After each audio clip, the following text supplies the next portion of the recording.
120 కోట్లకి సంబంధించిన ఒక స్కామ్లో చాలా మంది ఇన్నోసెంట్స్ ఇరుక్కున్నారు. There was a batch around 120 crores ని వాళ్ళు పుష్ప 2 స్టాంపెడ్లో కానీ, ఆర్సీబీ స్టాంపెడ్లో కానీ, లేదా రీసెంట్గా జగన్మోహన్ రెడ్డి గారు రోడ్ షో చేసినప్పుడు అప్పుడు జరిగిన స్టాంపెడ్లో కానీ చాలా మంది చనిపోతూ ఉన్నారు, చాలా మందికి ప్రాబ్లమ్స్ వస్తూ ఉన్నాయి. అయితే ఇక్కడ ఎవరు తప్పన్నా పిచ్చి పట్టిన జనాలదే అని చెప్పి నా అభిప్రాయం. విజయ్ మాల్యా పాడ్కాస్ట్ చాలా ఫేమస్ అయిపోయింది, టూ మచ్ వైరల్ అయిపోయింది. Vijay Mallya is very pure person. Bank కావాలని తన మీద రివెంజ్ ఏదో తీర్చుకోవడానికి, కక్షలు తీసుకోవడానికి తనని చాలా ఇబ్బంది పెట్టేశాయి అని కొంతమంది అంటున్నారు. విజయ్ మాల్యా ఇష్యూ వచ్చేసరికి ఇట్స్ కవర్ అప్ స్టోరీ అని చెప్పిన లాయర్స్ కి కాల్ చేసి నేను చంపేస్తాం, లేపేస్తాం అని బెదిరిస్తూ ఉంటారు. కోర్టు వేసి వాదించడం తెలుసు, కోర్టు తీసి కొట్టడం తెలుసు. సో ఈ సినిమాల్లో డైలాగ్లు, ఆర్గ్యుమెంట్స్, ఇన్వెస్టిగేషన్స్ అంటే నిజంగా కోర్టు అలానే ఉంటుంది.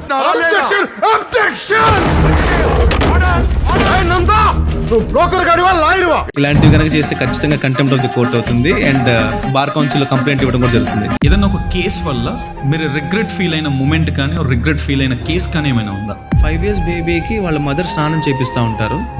మదర్ స్నానం చేపిస్తుంటే నొప్పి అని అంటుంది. ఎందుకమ్మా నొప్పి? మిడ్ నైట్, లేట్ నైట్ వచ్చి బెడ్ మీదకి ఎక్కిన తర్వాత ఆయన ఫోన్లో పోర్నోగ్రఫీ వీడియోస్ చూస్తూ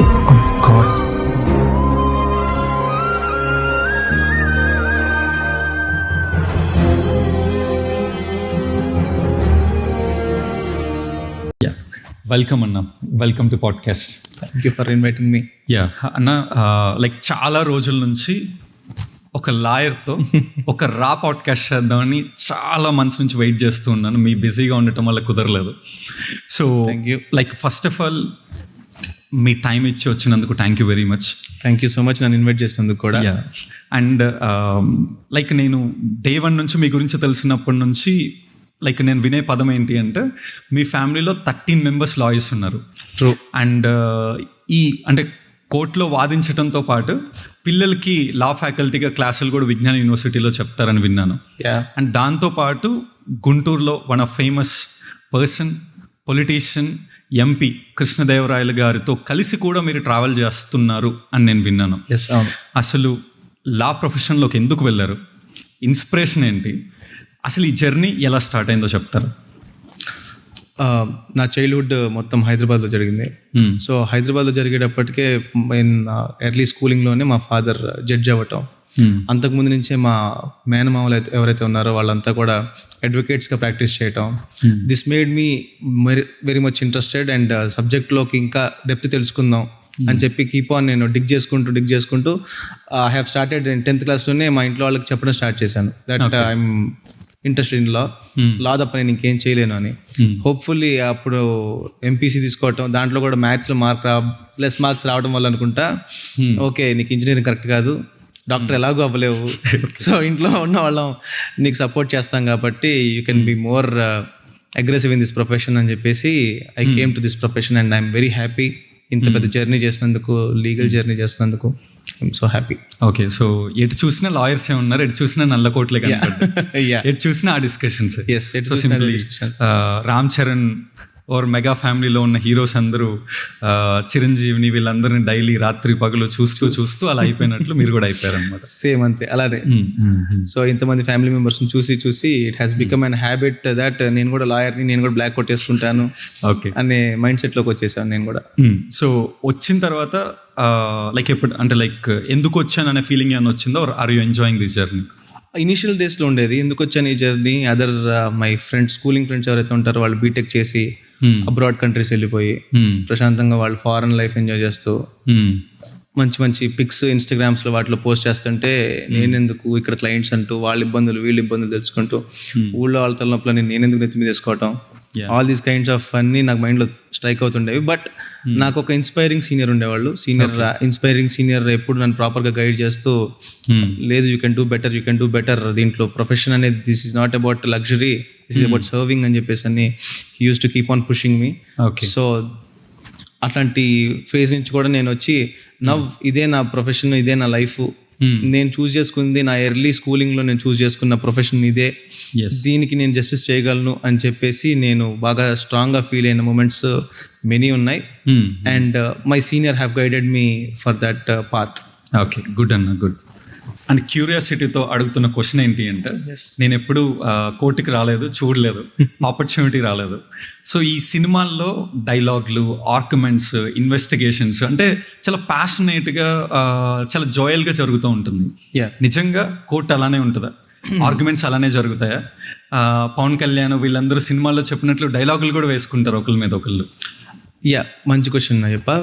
సో బేసిక్గా హైకోర్టు స్టాండర్డ్స్లోనో డిస్ట్రిక్ట్ కోర్ట్ స్టాండర్డ్స్లో సీనియర్ లాయర్స్ ఎవరైతే ఉంటారో who are term to be designated seniors and senior by them self. So ఈ సీనియర్స్ ఆర్గ్యుమెంట్ చెప్పేటప్పుడు మనం ఇట్లాంటి మంచి సర్కాస్టిక్ మూవ్స్, పొలిటికల్ గానో లేకపోతే ఒక మైథలాజికల్ గా ఇట్లాంటి ఒక పొడుపు కథలు, సామెతలు చెప్పటం ఇవన్నీ మనం వింటుంటాం. ఓకే. అండ్ అంత హార్మింగ్ గా కూడా ఉండవు. Sarcastic way in a polite way కూడా ఉంటుంది. అది అవతల వాళ్ళు నొచ్చుకునేలా ఉండవు, కానీ అది ఒక జోవియల్ గా తీసుకునేలాగా ఉంటుంది. బట్ మీరు అన్నట్టుగా సినిమాలో చూసినట్టు పవన్ కళ్యాణ్ కుర్చీ వెనక్కి దాన్ని టేబుల్ ముందుకు తోసి ఇలాంటివి కనుక చేస్తే ఖచ్చితంగా కంటెంప్ట్ ఆఫ్ ది కోర్ట్ అవుతుంది. అండ్ బార్ కౌన్సిల్ లో కంప్లైంట్ ఇవ్వడం కూడా జరుగుతుంది. Judge suo motu can give a complaint against him. Okay. So మీరు సినిమాలో చూసినట్టుగా అంత అగ్రెషన్ ఉండదు, but there will be some kind of aggression. ఎందుకంటే we are there as a mouth and as a voice of people కాబట్టి వాళ్ళ వాయిస్ని మన కష్టం అనుకుంటేనే ప్రాపర్గా వాయిస్ ఇవ్వగలుగుతాం. సో ఆ కష్టాన్ని, ఆ ప్రెషర్ని ఫీల్ అవ్వకపోతే మనం కూడా అంత ప్రాపర్గా డెలివర్ చేయలేం కేసుని. సో ఆ డెలివర్ చేసే ప్రాసెస్లో will get aggressive, but that doesn't mean ఇంకొకరిని హ్యూమిలేట్ చేసేలాగో ఇంకొకరిని డిస్రెస్పెక్ట్ చేసేలాగా ఉండదు. ఓకే. సో కొంత అయితే ఉంటుంది. ఓకే అన్న, లైక్ కృష్ణదేవరాయలు గారితో మీరు ట్రావెల్ చేశారు. Like is a great personality. So అతనితో జర్నీ ఎలా ఉంది? ఏదైనా ఒక మంచి ఎక్స్పీరియన్స్ ఏమైనా షేర్ చేసుకోగలరు? సో బేసిక్గా అయ్యప్ప, ఎలక్షన్ మొన్న రీసెంట్గా జరిగిన ఎలక్షన్స్ అప్పుడు నాకు I got a call from my friend saying that assist చేయాలి వాళ్ళని, మన పొలిటికల్ పార్టీని అసిస్ట్ చేయాలి, నేను నర్సరావుపేటలో ఉండి అని చెప్పేసి అని అన్నారు. సరే, ఆ రోజు ఎలక్షన్ ఓట్ 5 మనం ఓట్ వేసుకొని మనం వెళ్ళిపోయి అసిస్ట్ చేయొచ్చు, what ever we can give services, మనం సర్వీస్ ఇవ్వచ్చు అని చెప్పి we have gone, my self and my friend. So దాంట్లో ఆ రోజు పొద్దున అరౌండ్ 11:30 or 10:30 దొండపాడు అనే ఒక పోలింగ్ బూత్ నెంబర్ 80, ఆ బూత్ లో some aggression took place. And some people ఎవరైతే ఉన్నారో అక్కడ అపోజింగ్ పార్టీ వాళ్ళు వీళ్ళ పార్టీ మీద అటాక్ చేయటం, కార్ల మీద అటాక్ చేయటం, రాళ్లతో కొట్టడం, ఇవన్నీ జరిగినాయి. సో ఈ సిచ్యువేషన్ లో I was there in the party office at Narasaraopet. And ఈ విషయం తెలియగానే మేము ఎస్పీ గారికి, ఎలక్టరల్ బూత్ కి, వీళ్ళందరికీ మేము రిప్రజెంటేషన్ స్టార్ట్ చేసాం, డ్రాఫ్ట్ చేయటం. It took a while for drafting and all. But ఇది వెళ్ళేసరికి మేము కృష్ణదేవరాయలు గారితో డిస్కస్ చేసి, సార్ ఇలా చేస్తే బాగుంటుందండి అని చెప్పేసి లోపలికి. ఈయన కృష్ణదేవరాయలు గారు అయితే ఎవరైతే ఉన్నారో 7 నియోజకవర్గాలకి ఆయన ఎంపీ.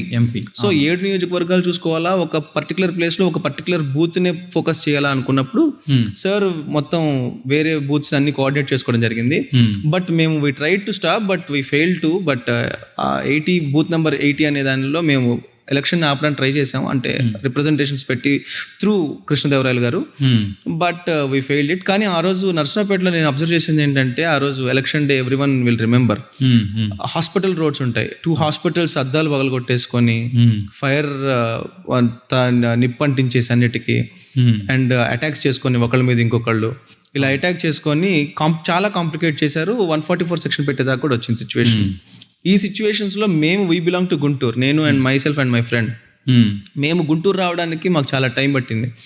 దే హ్యావ్ ప్రొటెక్టెడ్ అస్. కృష్ణదేవరాయలు గారు వాళ్ళ పీపుల్ ప్రొటెక్ట్ చేసి మమ్మల్ని నర్సరావుపేట దాటించి, ఆ రోజు వాళ్ళు మనకు మమ్మల్ని ముందుకు పుష్ చేయకపోయింటే, ఆ రోజు వెళ్ళకపోయి ఉంటే మేమే వెళ్తాంలే అని, ఒకవేళ మేము లాయర్స్ కదా మమ్మల్ని ఎవరు ఆపుతారని ఉంటే మేము ఖచ్చితంగా ఇబ్బంది పడేవాళ్ళం. వాళ్ళు హెల్ప్ చేశారు కాబట్టి మేము సేఫ్గా మేము గుంటూరు రీచ్ అయ్యాం. Like he's a nice person and protect చేశారు ఫైనల్. ఖచ్చితంగా. అండ్ మీరు నర్సెస్ ఆర్గనైజేషన్ రిలేటెడ్ గా కూడా ఇది ఒక కేసు డీల్ చేశారు అని నేను విన్నాను. దాని గురించి ఏమన్నా డీటెయిల్ గా చెప్తారా? MLHP అని ఒక నోటిఫికేషన్ ఉంది అయ్యప్ప. MLHP నోటిఫికేషన్ ఎవరైతే అప్లై చేయాలంటే, BSc నర్సింగ్ చేసిన ప్రతి గ్రాడ్యుయేట్ MLHP అనే ఒక నోటిఫికేషన్ కి he's eligible to write that examination and post that he will be selected for that post. So ఈ MLHP నోటిఫికేషన్ 2021 లో ఎవరైతే పాస్ అవుతారో అప్పటి నుంచి BSc నర్సింగ్ పాస్ అయిన వాళ్ళకి మాత్రమే ఆపర్చునిటీ ఇస్తున్నాం. బిఫోర్ 2021 ఎవరైతే BSc నర్సింగ్ చేసామో వాళ్ళకి పర్మిషన్ ఇవ్వము అని అన్నారు. BSc నర్సింగ్ కి సంబంధించిన నోటిఫికేషన్స్ ఫర్ MLHP 2013 లో ఇవ్వడం జరిగింది. లేటర్ ఆన్ 2021 లో ఇవ్వడం జరిగింది. సో ఇంత పెద్ద ప్రాసెస్ లో ఇన్ని ఇయర్స్ జర్నీలో BSc నర్సింగ్ చదివిన స్టూడెంట్స్ కి మల్టిపుల్ ఆప్షన్స్ ఉండొచ్చు, కానీ this is one among that. ఈ పర్టికులర్ MLHP అనే నోటిఫికేషన్ మీద ఆశ పెట్టుకునే స్టూడెంట్స్ ఆస్పిరెంట్స్ వీళ్ళ పరిస్థితి ఏమవ్వాలి అని చెప్పి మేము హైకోర్టులో ఫైల్ చేయడం జరిగింది. And there are stays against that case. ఆ కేసులో స్టే ఇవ్వడం జరిగింది and it is going on still before the high court. Okay, so still running. Okay అన్న, ఇంకొకటి లైక్ మీ గురించి తెలుసుకుంటున్నప్పుడు విన్నది ఏంటి అంటే ఒక 120 కోట్లకి సంబంధించిన ఒక స్కామ్లో చాలా మంది ఇన్నోసెంట్స్ ఇరుక్కున్నారు. సో ఫైనలీ వాళ్ళని బయటకు తీసుకొని వచ్చారు అని విన్నాము. అసలు ఆ కేసు ఏంటి, ఆ స్కామ్ ఏంటి? సో 2020 కోవిడ్ పీరియడ్లో దెర్ వాజ్ ఎ బ్యాచ్. వాళ్ళు మన ఏపీ గవర్నమెంట్ సంబంధించి వాళ్ళు గవర్నమెంట్ బేసిక్గా ఉపాధి పథకంలో ఒక చెక్స్ ఇవ్వడం జరుగుతుంది. ఆ ఉపాధి పథకానికి సంబంధించిన చెక్స్ ఇస్తున్నప్పుడు చెక్స్ డిపాజిట్ అయిపోయి వాళ్ళకి పేమెంట్ జరిగిపోయింది. ఎవరైతే లబ్ధిదారులు ఉంటారో వాళ్ళకి ఆ లబ్ధిదారులకు పేమెంట్ జరిగిపోయిన తర్వాత ఆ చెక్స్ లోపల బ్యాంక్లో ఉండాల్సిన చెక్స్ బయటకు వచ్చాయి. ఆ చెక్స్ బయటకు వచ్చి ఎవరో ఒక వెస్ట్ బెంగాల్, బీహార్ ఇటు సైడ్కి చెందిన వాళ్ళకి వాళ్ళు ఆ చెక్ని ఫోర్జరీ చేసి అరౌండ్ 120 crores-ని వాళ్ళు మనీ పూల్ చేయడానికి ట్రై చేశారు. చెక్ ఆనర్ చేసి పూల్ చేయడానికి స్టేట్ గవర్నమెంట్ ఏపీ దగ్గర నుంచి. సో ఈ కేసులో దెర్ ఆర్ అరౌండ్ 53 accused. 53 accused-ని ఎలా పెట్టాను అని చెప్పేసి అని అన్నారంటే మీరు ఇప్పుడే చాలా ఫన్నీగా ఫీల్ అవుతారు. దెర్ ఇస్ ఎ గై, వాళ్ళ ఫాదర్ అఫెన్స్ చేశాడు అనుకుందాం. He's the crucial part in the offence. వాళ్ళ అబ్బాయితో ఆయన రోజు ఫోన్ మాట్లాడుకుంటాడు కాబట్టి వీళ్ళ అబ్బాయిని కూడా కేసులో పెట్టాలి. జస్ట్ ఫోన్ మాట్లాడుకుందాం. దానికి వాళ్ళు ఇచ్చే రీజనింగ్ ఏంటంటే confession of a co accused అని చెప్పేసి it is relevant. But to what extent అనేది it will be followed by law. ఈ ఫాదర్ ఎవరైతే ఉన్నారో ఇతను తన కొడుకుతో మాట్లాడినందుకు ఇతన్ని పెడతారు. ఈ కొడుకు ఒక సెల్ ఫోన్ కొనుక్కోవడానికి వాళ్ళ ఫ్రెండ్కి ఒక సెల్ ఫోన్ షాప్ ఉంటుంది. ఆ సెల్ ఫోన్ కొనుక్కోవడానికి షాప్కి వెళ్తాడు. ఈ సెల్ ఫోన్ షాప్ కొనుక్కున్న తర్వాత ఇంకొక పాన్ షాప్కి వెళ్తాడు. ఇంకో పాన్ షాప్ కొనుక్కున్న తర్వాత ఇంకొక డ్రెస్సింగ్ షాప్కి వెళ్తాడు. వీటన్నిటిలో ఇతను ఇంతమందితో ర్యాపోతో తిరుగుతున్నాడు కదా, సెల్ ఫోన్ షాప్కి వెళ్ళాడు అని అంటే he might be purchasing some sims for this. Paan షాప్కి వెళ్ళాడంటే సమ్ ఇన్ఫర్మేషన్ కోసం వెళ్ళాడేమో. డ్రెస్సెస్కి వెళ్ళాడంటే ఓకే వీళ్ళు కొత్త డ్రెస్సులు కొనుక్కొని కొత్తగా ఎక్కడికి వెళ్తున్నారు, డబ్బులు వచ్చినాయి కాబట్టి వీళ్ళు బట్టలు కొనుక్కుంటున్నారు అని 53 మందిని అన్నెసెసరీగా ఈ కేసులో ఇన్సర్ట్ చేశారు. దాంట్లో మేము హైకోర్టు దృష్టికి తీసుకెళ్ళి కీప్ ఆన్ ఇదే పీపుల్ని, అదే ఫ్యామిలీ మెంబర్స్ని రిపీటెడ్గా వీళ్ళు మళ్ళీ అగైన్ వీళ్ళనే అరెస్ట్ చేసి వీళ్ళ ఫ్యామిలీ మెంబర్స్ని అరెస్ట్ చేసి they want to prove something. But the real culprit ఎవరైతే ఉన్నారో అతన్ని మాత్రం బయటకు తీసుకురావట్లేదు ఇప్పటిదాకా. ఒక చెక్ నేను ఇష్యూ చేశానంటే అది బ్యాంక్ రికార్డ్స్లోకి వెళ్ళిపోతుంది. అది బ్యాంక్ రికార్డులోకి వెళ్ళిన ఒక చెక్ లీఫ్ ఏదైతే ఉంటుందో అది బయటకు రాకుండా, ఆ చెక్ లీఫ్ అనేది ఎవరో బ్యాంక్ అథారిటీస్ ఇవ్వకుండా ఆ చెక్ లీఫ్ కి అక్యూజ్డ్ వెస్ట్ బెంగాల్లో ఉండే ఒక అక్యూజ్డ్ కి ఎలా వస్తుంది? This is what we have question and this is also still pending and the charge sheet have to be filed. ఇందులో చార్జ్ షీట్ ఫైల్ చేసిన తర్వాత దెన్ సాక్ష్యాలు ఆధారాలు చూసుకున్న తర్వాత దాన్ని ఎంతవరకు కాంప్లికేషన్స్ ఉన్నది మనం గో హెడ్ ముందుకు వెళ్ళి చూడొచ్చు దాంట్లో. ఓకే, సో ఇప్పుడు ఈ 53 innocents ని బయటకు తీసుకొని వచ్చేసారు. 53 innocents బయటకు తీసుకొచ్చాం. అండ్ దాంట్లో బేసిక్గా మల్టిపుల్ గుంటూరులో ఆ రోజు కోవిడ్లో ఉండటం వల్ల ఆ రోజు ఏ అడ్వకేట్ దొరికితే ఆ అడ్వకేట్కి చెప్పి అందులో వాళ్ళు ఎలాంటి సిచ్యువేషన్ ఫేస్ చేశారంటే నర్సరావుపేటలో కోవిడ్ పాజిటివ్ అయితే ఒక జైల్లో, కోవిడ్ నెగిటివ్ అయితే ఇంకొక జైల్లో పెట్టడం జరిగింది. ఈ ప్రొటెక్షన్లో భాగంగా ఎంతమంది అడ్వకేట్స్ ఎవరికి హెల్ప్ చేస్తున్నారు, ఎన్ని పిటిషన్స్ ఫైల్ చేస్తున్నారు, ఏమి నో కన్సర్న్, నో ఐడియా. ఒకవేళ బెయిల్ వచ్చినా కానీ వాళ్ళని ఎలా పంపించాలి బయటికి? బేసిక్ ప్రోటోకాల్స్ అప్పుడు క్వారంటైన్ 14 days అన్నారు. ఇప్పుడు ఒకవేళ జైల్లో ఉన్న వ్యక్తికి కోవిడ్ ఉంది, అతను బయటకు పంపించాలంటే అతను క్వారంటైన్ అవ్వాలి. క్వారంటైన్లోకి వెళ్ళాలంటే 14 days ఇతను ఎక్కడికి వెళ్ళగలడు? He's no way concern with AP, West Bengal, Bihar, it side people వీళ్ళంతా. సో వీళ్ళకి సంబంధించి చాలా ఇబ్బంది ఫేస్ చేశారు. And not only me, and గుంటూరులో మెనీ అడ్వకేట్స్ కూడా ఈ కేసుకి సంబంధించి చాలా ఇష్యూస్ ఫేస్ చేశారు. Okay okay. So it's still going on. Okay. ఇంత త్రూ అవుట్ జర్నీలో 7 years ఆఫ్ ఎక్స్పీరియన్స్లో ఏదైనా ఒక కేసు వల్ల మీరు రిగ్రెట్ ఫీల్ అయిన మూమెంట్ కానీ రిగ్రెట్ ఫీల్ అయిన కేసు కానీ ఏమైనా ఉందా? యా, ఎప్పటికీ లైఫ్ లాంగ్ గుర్తుపెట్టుకునే కేసు ఉంది అయ్యప్ప. సో స్టార్టింగ్ స్టేజెస్లో ఉన్నప్పుడు they are many people to support me in advocacy. Bails file చేయడానికనో లేకపోతే ఇంకొక సూట్స్ ఫైల్ చేయడానికో many people have given me referrals and many kind of referrals leads generate చేశారు. దాంట్లో one among them నాకు ఒక కేసు ఒక అడ్వకేట్ ఇచ్చారు. నాకు అవుట్ ఆఫ్ మై కాన్షియసే మాకు 7 rules ఆఫ్ అడ్వకేసీ అని చెప్పేసి 7 key notes ఉంటాయి. దాంట్లో ఒకటి రూల్ నేను ఆ రోజు తప్పి నేను ఒక గుణపాఠం నేర్చుకున్నానని నాకు అభిప్రాయం. ఫైల్ రికార్డ్ ఇచ్చిన తర్వాత రెగ్యులర్ పోక్సో కేసు అని అనుకున్నాను. పోక్సో కేసు ఫైల్ చేస్తారా అని చెప్పేసి అంటే yes I will file the POCSO matter అని చెప్పేసి అని అన్నాను. వాళ్ళు they have transferred funds accordingly, నేను మాట్లాడతానులే, నువ్వు చూసుకో, ఇబ్బంది ఏం లేదు, జాగ్రత్త హ్యాండిల్ చేయంటే రెగ్యులర్ పోక్సో కేసే కదా, ఎందుకు వీళ్ళు ఇంత చేస్తున్నారని చెప్పేసి I have never understood that matter. కానీ నేను రికార్డ్ అయిన చదువు ఉండాల్సింది, but I was in a rush to go somewhere. నేను రికార్డ్ చదవకుండా I have given a wrong word. నేను ఆ రోజు తర్వాత చెప్తున్నాను అయ్యప్ప, ఈ రోజు దాకా కూడా నేను ఫాల్స్ ప్రామిస్ ఎప్పుడు ఏ క్లయింట్కి ఇవ్వలేదు. ఎందుకంటే అది నేను చాలా పెద్ద గుణపాఠం నేర్చుకున్నాను దాని నుంచి. వాళ్ళకి మాట ఇచ్చేసింది ఏంటంటే ఎస్ నేను ఫైలింగ్కి ఇచ్చేసాను, అది ఫైలింగ్కి వెళ్ళిపోయింది అని చెప్పాను. Okay. So I can't take my word back. So record open చేసి ఇమీడియట్ ఈవినింగ్ నేను వచ్చి రికార్డ్ ఫైల్ చేసి మాట ఇచ్చేసాను కదా, రేపు పొద్దున ఫైల్ చేయాలని చెప్పేసి అని రికార్డ్ ఓపెన్ చేస్తే 5 years బేబీ, 5 years బేబీకి వాళ్ళ మదర్ స్నానం చేపిస్తూ ఉంటారు. మదర్ స్నానం చేపిస్తుంటే ప్రైవేట్ పార్ట్లో నొప్పి అని అంటుంది. నొప్పి అంటుంటే ఎందుకమ్మా నొప్పి ఏంటి అంటే నాన్న అంటుంటుంది. నాన్న ఎందుకంటుంది అని చెప్పేసి సరే అని చెప్పేసి అమ్మాయిని తీసుకెళ్తారు, ఫ్రెష్ చేస్తారు, స్కూల్కి తీసుకెళ్తారు, ఎట్సెట్రా, ఎవ్రీథింగ్ ఇస్ డన్.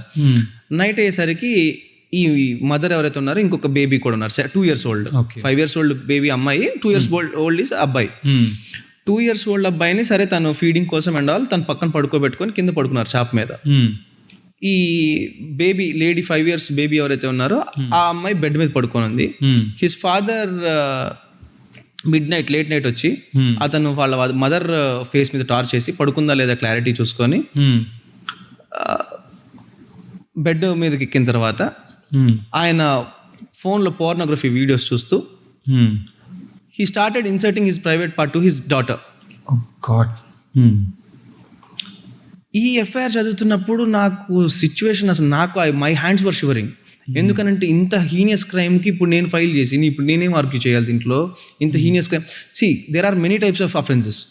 ఎంత క్రైమ్నైనా హ్యాండిల్ చేయగలం, కానీ హీనియస్ అఫెన్సెస్ కొన్ని ఉంటాయి. వీటిలో మనము జడ్జెస్కి మన ఫేస్ కూడా చూపించలేం, ఎందుకు ఇలాంటివి చేస్తున్నారు.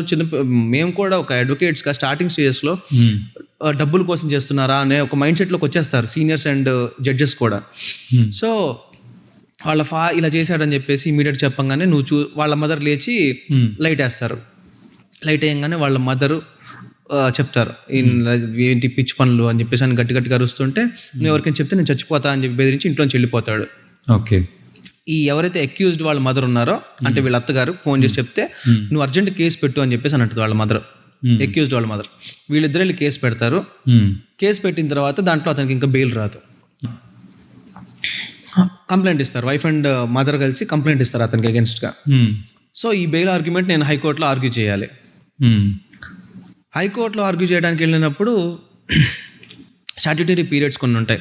90 days అయిన తర్వాత before charge sheet filing bails చేయొచ్చు, if not charge sheet is filed and all, ఇలాంటి రూల్స్ అన్ని చెప్పడానికి సరే I can't go into the merits of the case, but ఇట్లా చెప్పడానికి వెళ్ళినప్పుడు జస్టిస్ ఇలా ఉన్నారు కాబట్టి ఇంకా న్యాయం జరుగుతుందని ఐ స్టిల్ బిలీవ్. ఒక జడ్జి ఒక అన్న మాట చెప్తాను, do you want to show mercy on this person అని చెప్పేసి రికార్డు ఇలా పక్కన పడేశారు. నేను ఇప్పుడు వీడికి జాలి చూపించాలా అని చెప్పేసి అని I was very happy that ఆ రోజు నా కేసు కొట్టేసి మంచి పని చేశారని చెప్పి I was very happy. And దాని నుంచి ఆ ఒక్క కేసు నుంచి నేను చాలా అంటే చాలా నేర్చుకున్నాను. ద ఇనీషియల్ స్టేజ్లోనే రాంగ్ కమిట్మెంట్స్ ఇలాంటివి ఇవ్వకూడదు అని చెప్పేసి ఆ రోజు నుంచి టిల్ డేట్ ఏ క్లయింట్కి కూడా బాబు ఓడిపోతున్నామని గెలుస్తున్నామని ముందే చెప్పి తీసుకోవడం అంటూ జరుగుతుంది. That one mistake made me this successful today. But it happens ప్రొఫెషన్లో. అన్న మీ త్రూ అవుట్ జర్నీలో మీరు తీసుకున్న కేసెస్ రిలేటెడ్గా ఏదన్నా సాడెస్ట్ మూమెంట్ కానీ సాడెస్ట్ కేస్ కానీ ఏమన్నా ఉందా బాగా ఫీల్ అయిన? బాగా సాడెస్ట్ కేసు ఒకటి ఉంది అయ్యప్ప, చెప్తే వినే వ్యూవర్స్ కూడా సాడ్ అయిపోయేలాగంటి స్టోరీ అది. సో ఒక బీటెక్ స్టూడెంట్ ఉన్నాడు. దే హ్యావ్ గాట్ అతనికి ఎప్పటి నుంచో ఒక అమ్మాయితో లవ్ అఫేర్ ఉంది.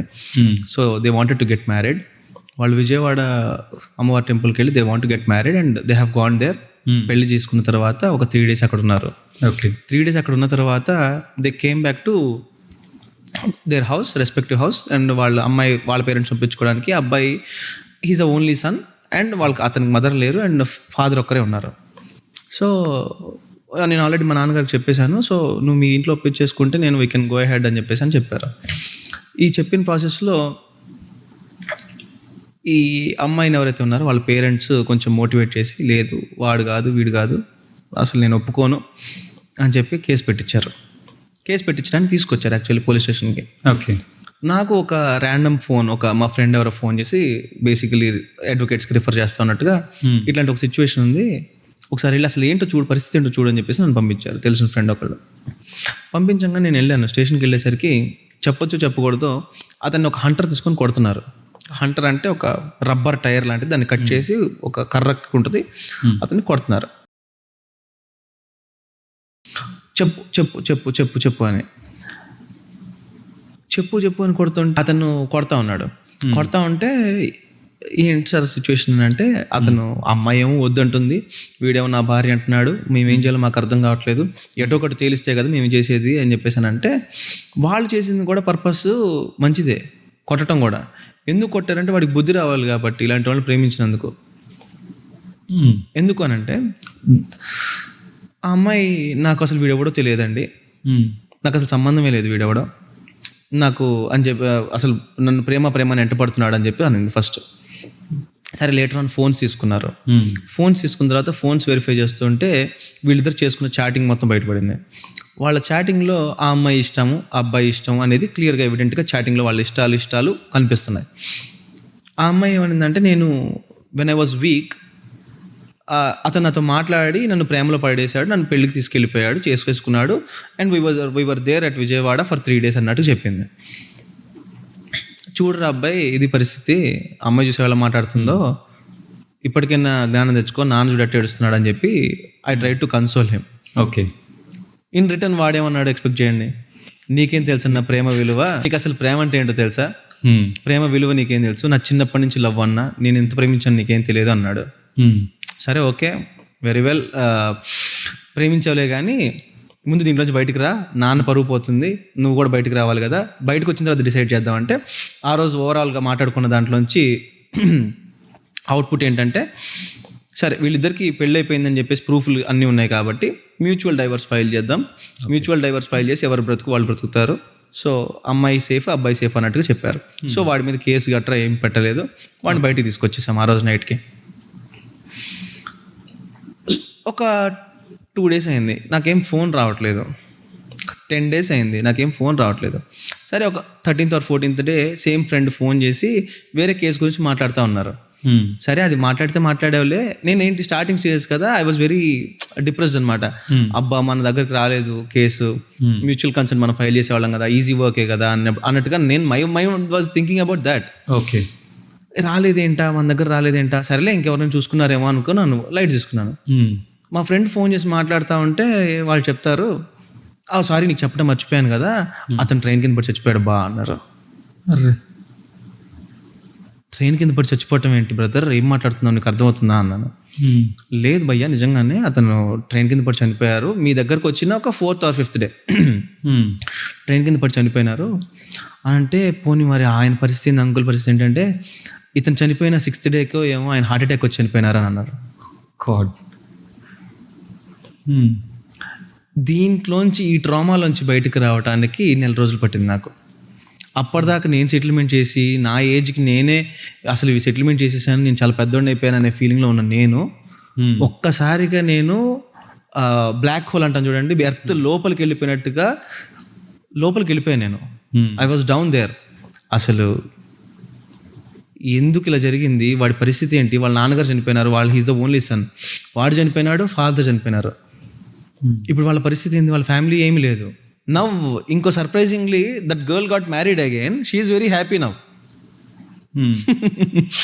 ఆ లాజిక్ చాలా మంది మిస్ అవుతారు. ఆ ఆవేశంలో వాళ్ళు చేసిన పనులు ఏదైతే ఉన్నాయో అది చాలా వాటికి దారితీస్తున్న విషయం వాళ్ళకి అర్థం కాదు. వాళ్ళు పోతే వాళ్ళ ఫ్యామిలీ వాళ్ళు నష్టపోతారు తప్ప వేరే వాళ్ళు ఎవరు నష్టపోరు అన్న చిన్న కామన్ సెన్స్ ఎవరికైనా పనిచేస్తే ఇక్కడ దాకా రావు ఇష్యూస్. సో స్టూడెంట్స్కి లేచిపోయి పెళ్లి చేసుకునే వాళ్ళకి ఇట్స్ అ మెసేజ్.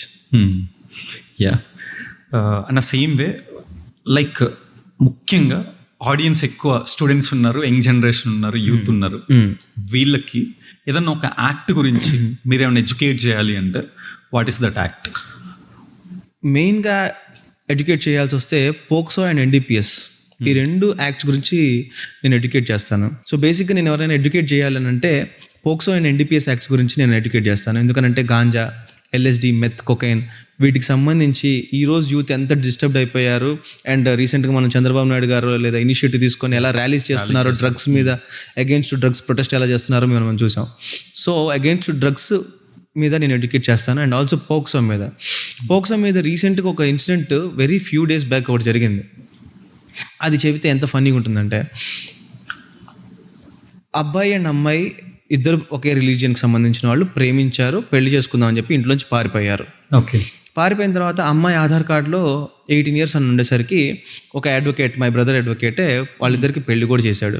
ఓకే, పెళ్లి చేసిన తర్వాత వాళ్ళు పోలీస్ స్టేషన్ నుంచి ఫోన్లు వస్తుంటే పోలీస్ స్టేషన్కి వచ్చారు. మొత్తం లాయర్ గారు, ఇద్దరు జంట, ప్రేమ జంట, పెళ్లి చేసుకున్న జంట వచ్చారు. స్టేషన్కి వచ్చిన తర్వాత ఆ అమ్మాయి 10th certificateలో ఏజ్ చూసుకుంటే 17 years 6 months ఉంది అమ్మాయికి. ఓ, లాయర్ అటు నుంచి వెళ్ళిపోయాడు. ఓకే, ఎందుకు వెళ్ళిపోతాడు? ఎందుకంటే మైనర్తో మ్యారేజ్ చేయించడం, ఆయన దగ్గర నుంచి చేయించడం అనేది ఇట్స్ క్రైమ్. ఎస్. ఇప్పుడు ఆ అమ్మాయి కంప్లైంట్ తీసుకొని పోక్సో అనేది రిజిస్టర్ చేశారు. వీళ్ళిద్దరు ఇంట్లోంచి వెళ్ళిపోయారు, పెళ్లి చేసుకున్నారు, ఎవ్రీథింగ్ ఈజ్ గుడ్. నా ఈ అమ్మాయిని ఇన్ఫ్లుయెన్స్ చేసి వాళ్ళ పేరెంట్స్ అఫెన్స్ పెట్టించారు పోక్సో. దీని తర్వాత ఏం చెప్పింది, రిమాండ్ రిపోర్ట్లో వీళ్ళ ఫ్రెండ్స్ 4 పేర్లు చెప్పారు. ఇన్వెస్టిగేషన్లో ఇంకో 4 ఫ్రెండ్స్ని యాడ్ చేశారు. వీడిని ఒక్కడిని ఇరికించడం ఎందుకు, ఇంకో 4 యాడ్ చేద్దామని వాళ్ళని కూడా తీసుకెళ్లారు, జైలు వేశారు. రిమాండ్ రిపోర్ట్ అయిపోయిన తర్వాత స్టేజ్ 164 స్టేట్మెంట్ రికార్డ్ చేస్తారు. విక్టిమ్ గర్ల్ జడ్జి గారి ముందుకు వచ్చి క్లోజ్డ్ రూమ్లో జడ్జి గారు 1-to-1 క్వశ్చన్స్ అడుగుతుంటే 1-to-1 ఆన్సర్ చేస్తూ ఉంటారు. ఓకే, ఈ కన్ఫెషన్ ఇచ్చేటప్పుడు ఆ అమ్మాయి, ఓకే మేము అక్కడ ఒక నైట్ గడిపాం కదా, there is a sexual offence also involved in this matter అన్నారు. ఈ అమ్మాయి పెంచుకుంటూ అఫెన్సెస్ సీరియస్నెస్ పెంచుకుంటూ వెళ్ళిపోతుంది. వాళ్ళ లోపల అలా ఉంటూ 50 రోజులు ఉన్నాడు లోపల. మనం come back to the 0th day, అంటే ఫస్ట్ డే కాదు, 0th డేకి వచ్చేటప్పటికి మనం ఏమంటాం, వాళ్ళిద్దరు నిజంగానే ప్రేమించుకున్నారు, పెళ్ళిళ్ళు చేసుకున్నారు, చాలా హ్యాపీగా ఉందాం అని చెప్పి లైఫ్ లాంగ్ ఫిక్స్ అయిపోయారు. లేటర్ స్టేజ్లో ఏమైంది, వాడి మీద కంప్లైంట్స్, ఫ్రెండ్స్ మీద కంప్లైంట్స్, సెక్షువల్ అఫెన్స్, వాడికున్న 21 ఏళ్ళకో 21 ఏళ్ళకో. ఈ అక్యూజ్ నేను చెప్తుంది 20 years old. 20 years old అంటే వాడికి ప్రాపర్ డిగ్రీ కూడా కంప్లీట్ అయ్యి ఉండదు. ఈ 20 years old పర్సన్కి ఒక 17 years old అమ్మాయి పరిచయం అయ్యి వీళ్ళు ప్రేమించుకున్నందుకు వీడు చేసిన ఈ మిస్టేక్కి వీడికి జీవితకాలం గుర్తుండిపోయేది పోక్సో కేసు, నేను ఒక 50 రోజులు జైల్లో ఉన్నాను అని. ఇంకొక ప్రొఫెషనల్ కోర్స్ చేసో ఇంకొక ఏదైనా వాడు కనుక ఒకవేళ బెటర్ వర్షన్ చూపించుకుందాం అనుకుంటే అతని క్రెడిబిలిటీ యంగ్ ఏజ్లోనే ఇంత వెనక్కి లాగేసినప్పుడు అతను ఏం షోకేస్ చేసుకోగలడు ఫ్యూచర్లో? అతను లైఫ్ స్పాయిల్ అయిపోతుంది. ఇతను ఒకళ్ళకి ఎవరికైనా ఎగ్జాంపుల్గా నిలబడాలంటే ఎలా ఉంటుంది? ఎగ్జాంపుల్గా ఉండలేడు. సో వీటన్నిటి మీద ఎడ్యుకేట్ చేయాలి చిల్డ్రన్ని. అమ్మాయిలు ప్రేమల మీద ఎడ్యుకేట్ చేయాలి, ఎన్డీపీఎస్ నార్కోటిక్ డ్రగ్స్ మీద ఎక్స్ప్లెయిన్ చేయాలి.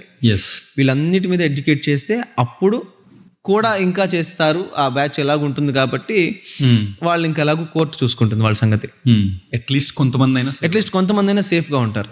యా, గుడ్ మెసేజ్ అన్న, thank you for that. Thank you అన్న. లైక్ ఇది నిజంగా జరిగిద్దో లేదో నాకు తెలీదు. సినిమాల్లో అయితే లైక్ లాయర్స్కి కాల్ చేసి నేను చంపేస్తాం, లేపేస్తాం అని బెదిరిస్తూ ఉంటారు. సో నిజంగా రియల్ లైఫ్లో మీకు అలాంటి థ్రెట్స్ కానీ వార్నింగ్స్ కానీ ఏమన్నా వచ్చాయా? అదంతా ఒక సినిమాటిక్ డ్రామా.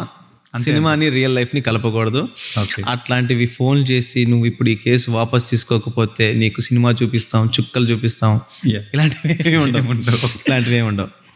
సో అంత థ్రెటన్ చేసే అంత కేసెస్ కానీ థ్రెటన్ ఫీల్ అయ్యే అంత కేసెస్ కూడా ఉండవు. ఎందుకంటే everyone is busy in doing their own cases. ఒక అడ్వకేట్ కి మీరు సినిమాలో చూపించేటప్పుడు ఒక కేసే ఉంటుంది సినిమాలో, ఆ ఒక కేసు చుట్టే తిరుగుతుంటాడు అడ్వకేట్. కాకపోతే ఇక్కడ అడ్వకేట్స్ కి బంచ్ ఆఫ్ కేసెస్ ఉంటాయి.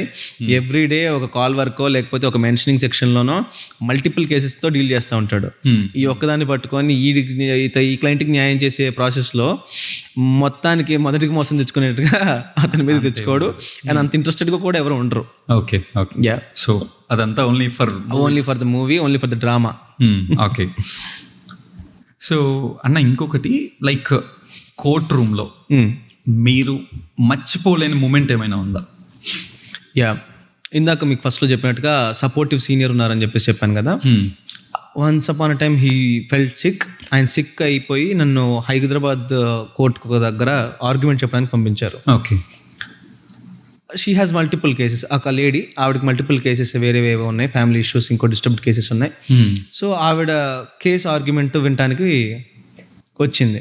అసలు సీనియర్ని పంపిస్తే ఈ పిల్లాన్ని పంపించారు, అసలు ఎందుకు ఈయన రాలేకపోయారు అనే దాని మీద సరే అని ఆవిడ ఫీల్ అయింది. సరే ఏం చెప్తాడో చూద్దాం, కుదిరితే ఇంకో వాయిదా తీసుకుందాం అన్నట్టుగా వచ్చింది ఆవిడ.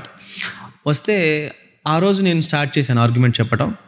Argument by the end of argument, ఇప్పుడు లోకల్ కోర్టులో నాకు కమాండ్ ఉన్న కోర్టులో నేను ఆర్గ్యుమెంట్ చెప్తుంటే హర్ష ఏం చెప్తున్నాడు అని నా కొలీగ్ ఫ్రెండ్స్, నా సీనియర్స్ నన్ను చూస్తారు, ఈడేం చెప్తున్నాడు విందామని.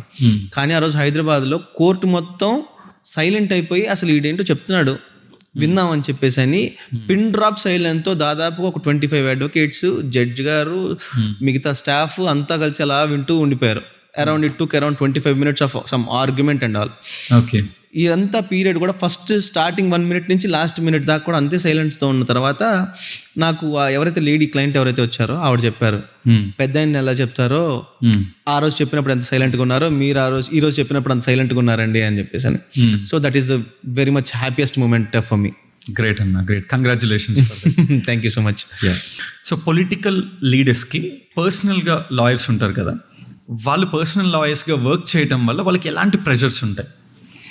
వాళ్ళకి సొసైటీ నుంచి ఎలాంటి ప్రెషర్స్ ఉండవు, కానీ అయ్యప్ప అతనికి బేసిక్గా వచ్చేసరికి పార్టీ దగ్గర నుంచి ప్రెషర్స్ ఉంటాయి. మా బాస్ని ఎప్పుడు బయటికి తీసుకొస్తారనో, మా బాస్ కేసు ఎప్పుడు అయిపోతుందనో, they keep on poking you. Okay. అలాంటి ప్రెషర్స్ తప్ప అపార్ట్ ఫ్రమ్ దాట్ ఎలాంటి ప్రెషర్స్ ఉండవు. ఇప్పుడు ఆ పర్టికులర్ నాయకుడికో ఒక పర్టికులర్ పార్టీకి, ప్రతి పార్టీకి దానికి ఒక లీగల్ సెల్ ఉంటుంది. YCP has YCP legal cell, Janasena legal cell, TDP legal cell. అలా ఏ పార్టీకి ఆ పార్టీకి లీగల్ సెల్ అనేది ఖచ్చితంగా ఉంటుంది.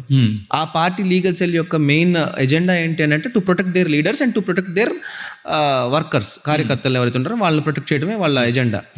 సో ఈ ప్రాసెస్లో వాళ్ళకి ఏమవుతుందంటే వాళ్ళ రేస్లో వాళ్ళే ఉండి పక్కన ఉండే నాయకులు చెప్తా ఉంటారు, మావాడు ఎప్పుడు వస్తాడు బయటికి అని చెప్పేసి అని, లేకపోతే ఆ కేసు నుంచి ఎప్పుడు బయటకు వస్తాడు. బేసిక్గా క్రిమినల్ కేసెస్లోనే ఇంత హీట్ జనరేట్ అవుతుంది కాబట్టి ఈ హీట్ అంతా దీంట్లోనే ఉంటుంది. సివిల్ కేసెస్ యాజ్ యూజువల్ అవి కామన్గా ఉంటాయి కాబట్టి, ఎలాగో రొటీన్ రెగ్యులర్ కోర్సులో జరుగుతూ ఉంటాయి కాబట్టి అంత సీరియస్నెస్ ఉండకపోవచ్చు. కానీ ఈ క్రిమినల్ కేసెస్కి వచ్చేసరికి మావాడు ఎప్పుడు బయటకు వస్తాడు, మేమేం చేస్తే తప్పించుకోగలం అని చెప్పి ఇప్పుడు మీరు చూస్తున్నారు మల్టిపుల్ పెద్ద పెద్ద మహా నాయకులందరూ కూడా అరెస్ట్ అవుతున్నారు, బయటకు వస్తారు, ఇంకోసారి ఇంకో అరెస్ట్ అవుతుంటారు, ఇంకొకరు బయటకు వస్తుంటారు. ఈ అరెస్ట్ అయ్యే ప్రాసెస్లో ఏమవుతుందంటే క్యూరియస్గా ఉండే నాయకులు ఏమవుతారంటే వాళ్ళు పోక్ చేస్తూ ఉంటారు అడ్వకేట్ని, వీడు వేస్ట్ ఇంకొకటి పెట్టుకుందాం, అతను వేస్ట్ ఇంకొకటి పెట్టుకుందాం. బట్ ఆ స్టాండర్డ్నెస్ ఒకరిని నమ్ముకోవాలి అని నేను చెప్తాను. ఒకళ్ళని నమ్ముకొని ఆ లీగల్ సెల్ అయినా ఎవరైనా పర్సనల్ ఇండివిజువల్ అయినా ఒకళ్ళని నమ్ముకొని వాళ్ళతోనే ముందుకు వెళ్తున్నప్పుడు మీకు ప్రాపర్ రిజల్ట్స్ అనేవి వస్తాయి అనేది నేను I strongly believe. Okay. So బేసిక్గా ప్రెషర్స్ అన్ని సైడ్ నుంచి వస్తాయి తప్ప పర్సన్ ఇండివిజువల్ నుంచి రావు. Got it. Yeah. Indian law హిస్టరీలో ఏదైనా ఒక పర్టికులర్ కేసుని మీరు రీఓపెన్ చేసే ఆపర్చునిటీ వస్తే మీరు రీఓపెన్ చేసే ఫస్ట్ కేసు ఏంటి? యా, నేను ఇంట్రెస్టెడ్గా నా లా స్టార్టింగ్ నుంచి నా completion ending of law complete అయ్యే డిగ్రీ వచ్చేదాకా కూడా నేను ఫాలో అయిన case Sabarimalai case. Okay. I'm very much interested in reopening that case because Sabarimalai కేసులో దెర్ ఇస్ ఏ క్లాజ్ ఏమనంటే ఈ particular set of age group ఉన్న లేడీస్ ప్రెమిసెస్లోకి ఎంటర్ అవ్వకూడదు అని చెప్పి. ఓకే. ఈ ప్రెమిసెస్లోకి ఎంటర్ అవ్వచ్చా లేదా అనే దాని మీద మల్టిపుల్ ఆర్గ్యుమెంట్స్ జరిగి 5 బెంచ్ ఒక ఆర్డర్ ఇవ్వటం, తర్వాత రివ్యూ ఫైల్ చేయడం, తర్వాత 7 బెంచ్ ఆర్డర్ ఇవ్వటం, ఇవన్నీ జరిగినాయి. But ultimately yes they can enter that premises అని చెప్పేసి ఆర్డర్ ఇవ్వడం జరిగింది. You don't even believe Ayyappa, ఇప్పటిదాకా ఒక్క పర్సన్ కూడా దాంట్లోకి ఎంటర్ అయ్యి ఉండరు. Because that was only created to create unrest. That was filed only to create un unrest. అది ఫైల్ చేసింది కూడా ఒక ఇబ్బంది పెడదాం సిచ్యువేషన్ అని ఫైల్ చేసింది తప్ప ఇంటెన్షనల్గా ఎవరో ఎంటర్ అవ్వదాం అనుకున్నది కాదు. ఇన్ని కోట్ల దేవాలయాలు ఉన్న ఈ ఇండియాలో ఒక పర్టికులర్ దేవుడు, ఈయనకి పర్టికులర్ ఏజ్ రిస్ట్రిక్షన్ పెట్టి ఈయన దగ్గరికి వస్తే ఈయన దగ్గరికి ఈ టైంలో రావద్దు, ఈ God himself is a bachelor, ఈయన దగ్గరకు వస్తే ఆయన చెల్లిస్తాడు, లేదా ఈయనకు భక్తులు ఎవరైతే ఉన్నారో 41 రోజులు దీక్ష పాటించి వైఫ్స్కో లేకపోతే ఫ్యామిలీకి దూరంగా ఉండి వీళ్ళందరూ వాళ్ళ దేవుణ్ణి ప్రే చేసుకొని ఆయన దగ్గర ఇరుముళ్ళు చెల్లించడం కోసం దేవుళ్ళ దగ్గరకు వస్తున్నారు అన్నప్పుడు ఇట్లాంటి సిచ్యువేషన్లో లేదు మేము కూడా వస్తాము అని అనటం అనేది వితండవాదం. సో ఇలాంటి వితండవాదాన్ని దో సుప్రీంకోర్టు యాక్సెప్ట్ చేసినా, if there is a chance I would like to reopen that case. Great అన్న, గ్రేట్. Thank you. యా అన్న, అంటే రీసెంట్గా ఈ కోర్ట్కి లాయర్కి సంబంధించిన మూవీస్ చాలా రిలీజ్ అవుతున్నాయి. సో అందులో ఒక ఫేమస్ మూవీ నాని ప్రొడ్యూస్ చేసిన కోర్ట్. సో ఈ కోర్ట్ మూవీలో ఒక లాయర్ ఒకరి దగ్గర డబ్బులు తీసుకొని ఇంకొకరికి ఇండైరెక్ట్లీ సపోర్ట్ చేస్తూ వాళ్ళని గెలిపించడానికి ట్రై చేస్తూ ఉంటారు. సో ఇలాంటి సినారియోస్ నిజంగా రియల్ లైఫ్లో జరుగుతాయా? జరుగుతాయి అప్ప, ఇలాంటివి జరుగుతాయి.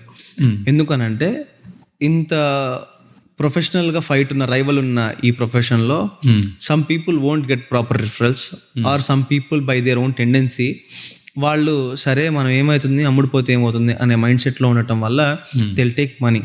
Okay, but there are very less in number. అడ్వకేట్లు ప్రొఫెషన్లో ఉండి ఇంకొక అడ్వకేట్ని డీగ్రేడ్ చేస్తున్నాను కాదు, దెర్ ఆర్ ఫ్యూ పీపుల్ ఆ పనిలో ఉండేవాళ్ళు. I have known very great advocates. ఆ గ్రేట్ అడ్వకేట్స్ దగ్గర నుంచి నేను చాలా నేర్చుకున్నాను. But there are very few advocates, వాళ్ళు ఖచ్చితంగా నేను ఇలాంటివి చేయటం నా కళ్ళారా నేను చూశాను. So I have seen them, అందుకని నాకు ఆ ఒపీనియన్ ఉండిపోయింది. Okay, there are few set of people, వీళ్ళు ఖచ్చితంగా మనీ తీసుకొని అదర్ సైడ్ హెల్ప్ చేస్తున్నారు అని చెప్పేసి. But very less. ఓకే అన్న, అంటే లైక్ దీనికి కంటిన్యూషన్ క్వశ్చన్. ఓకే, లాయర్స్ అమ్ముడుపోవచ్చు లేదా డబ్బులు తీసుకొని ఉండొచ్చు, జడ్జెస్ కూడా అలా డబ్బులు తీసుకోవడానికి పాసిబిలిటీ ఏమైనా ఉందా? అలాంటి సినారియో ఏమైనా చూసారా? 99.9999% జడ్జెస్ కనుక ఇది చేస్తే ఖచ్చితంగా దొరుకుతారు. ఓకే, సో జడ్జెస్ చేస్తారు అంటే నేను నమ్మను. కానీ రీసెంట్గా మనకి ఒక జడ్జి గారి ఇంట్లో ఫైర్ అయిన తర్వాత దాంట్లో ప్రాపర్టీ క్యాష్ ఏదైతే ఉందో అది బర్న్ అవ్వటం, ఇదంతా కనపడి అసలు ఈయన జడ్జే కాదు, ఈయన అమ్ముడిపోయాడు అని చెప్పేసి ఆయన మీద మల్టిపుల్ అలిగేషన్స్ రావటం, ఇవన్నీ జరిగినాయి. సో ఇలాంటి వాళ్ళని చూస్తుంటే okay, somewhere there is something fishy అని చెప్పేసి అనిపిస్తుంది.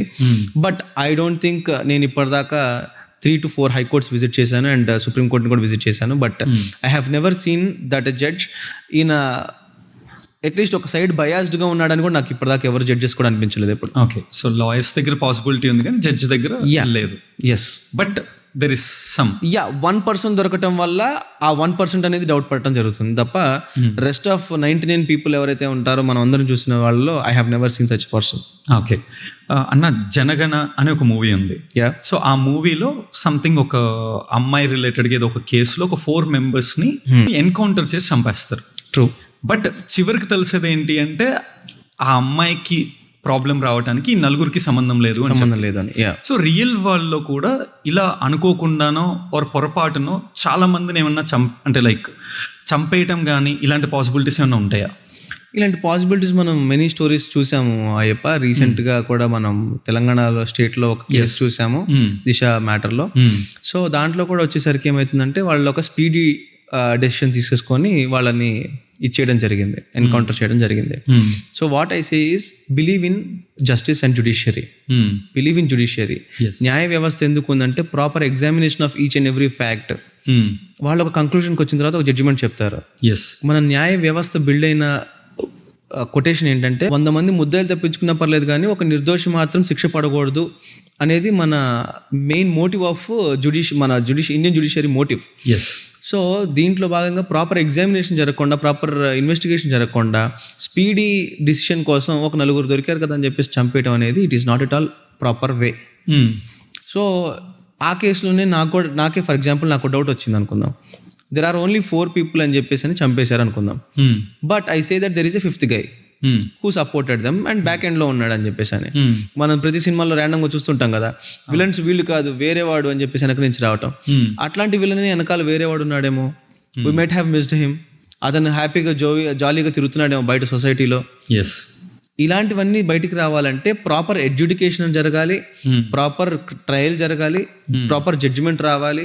ఇవన్నీ జరిగిన తర్వాత మాత్రమే ఎలాంటి ముద్దాయినైనా మనం శిక్షించడానికి మనకి అన్ని రైట్స్ వచ్చేసిన తర్వాత అప్పుడు మనం మాట్లాడచ్చు. ఓకే, జడ్జి కూడా ఆర్డర్ చేశారు, he have to be punished అని చెప్పేసి అప్పుడు we can celebrate the success. Some times justice may be delayed but it is not denied. Well said. Yeah అన్న, ఇంకొకటి అంటే లైక్ నేను ఫార్మింగ్ బ్యాక్గ్రౌండ్ నుంచి, మా ఫాదర్ ఫార్మర్. సో అప్పుడప్పుడు కొన్ని లైక్ న్యూస్ కానీ ఇలాంటివి కానీ ఓర్ ఈవెన్ నా చుట్టుపక్కలే చాలా జరుగుతూ ఉంటాయి. ఒక రైతు ఒక చిన్న 50,000 1,00,000 లోన్ తీసుకొని ఆ సంవత్సరం లైక్ వర్షాలు సరిగ్గా రాకపోవటం వల్ల ఓర్ ఎక్కువ వర్షాల వల్ల పంట పాడైపోయి డబ్బులు చేతికి రాకపోవటం వల్ల లోన్ కట్టలేడు.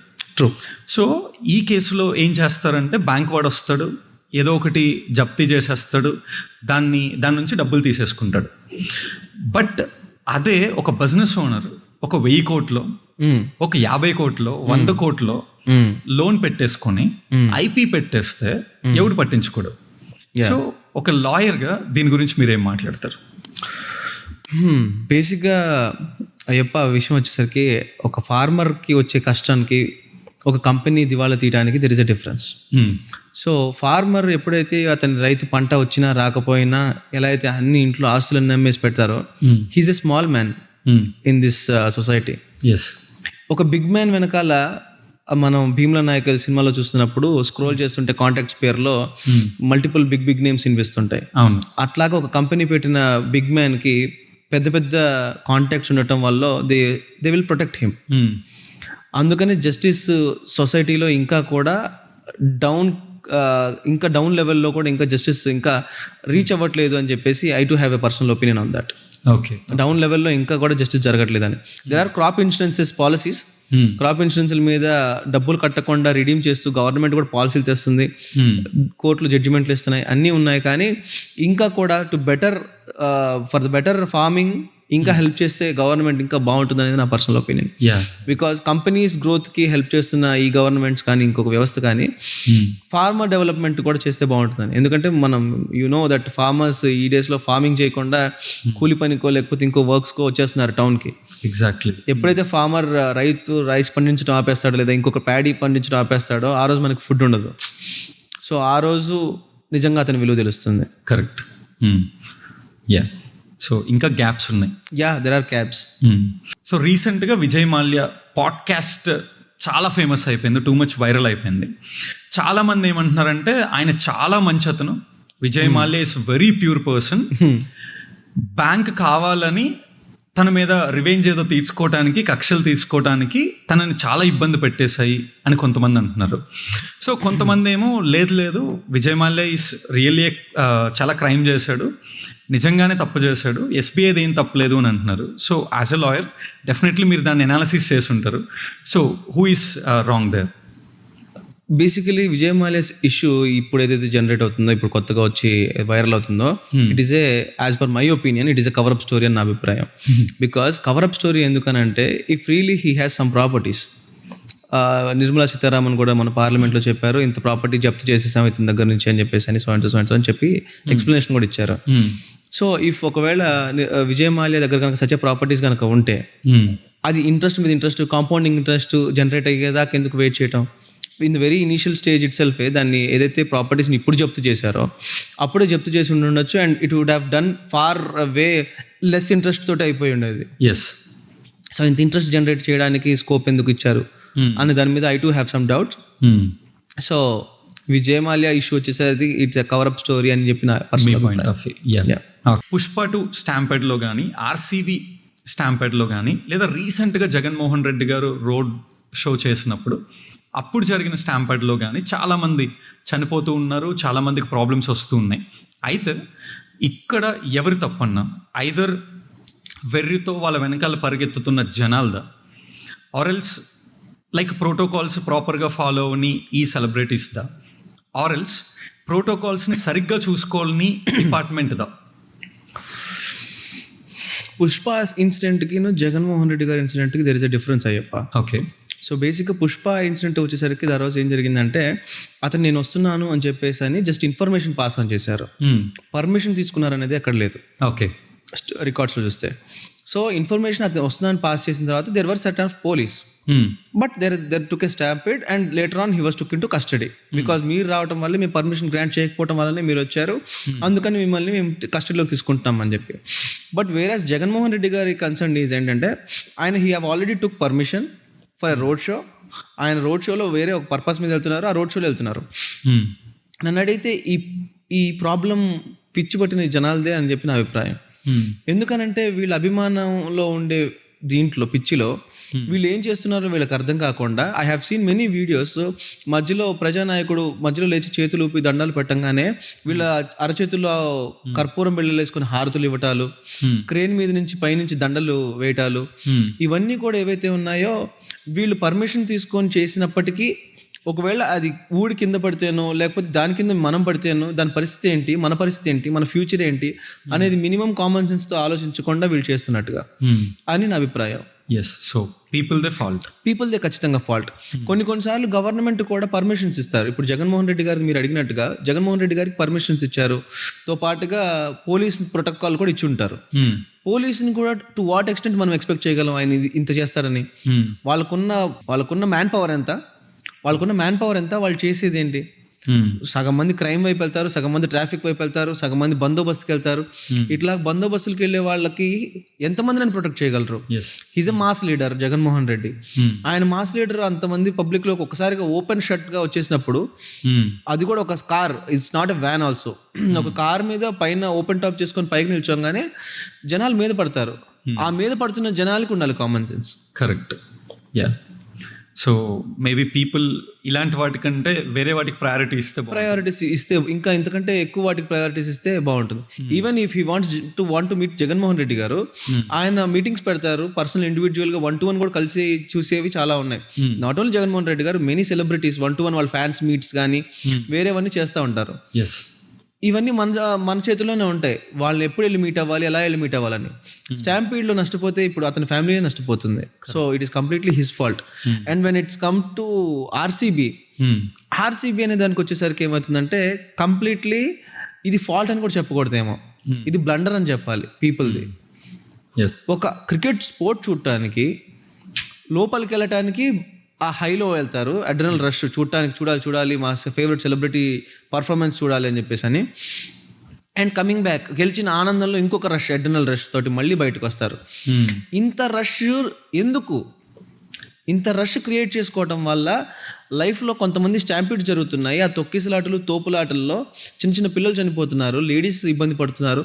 ఇలాంటి మినిమం కామన్ సెన్స్ లేకుండా ఆ విక్టరీని నువ్వు ఎలా celebrate చేసుకోగలవు? That is completely wrong on part of people only. Yes, 100%. అన్న ఒక చిన్న డౌట్ అండ్ క్యూరియాసిటీ కూడా, లైక్ బేసిక్గా కూల్ డ్రింక్స్లో కానీ మనం తినే ఫుడ్లో కానీ పొరపాటున ఒక ప్యాక్డ్ ఫుడ్లో ఐదర్ ఒక దోమో ఈగో ఏదో ఒకటి పడి చనిపోతే సో అది ఓపెన్ చేసిన తర్వాత మనం చూసాం.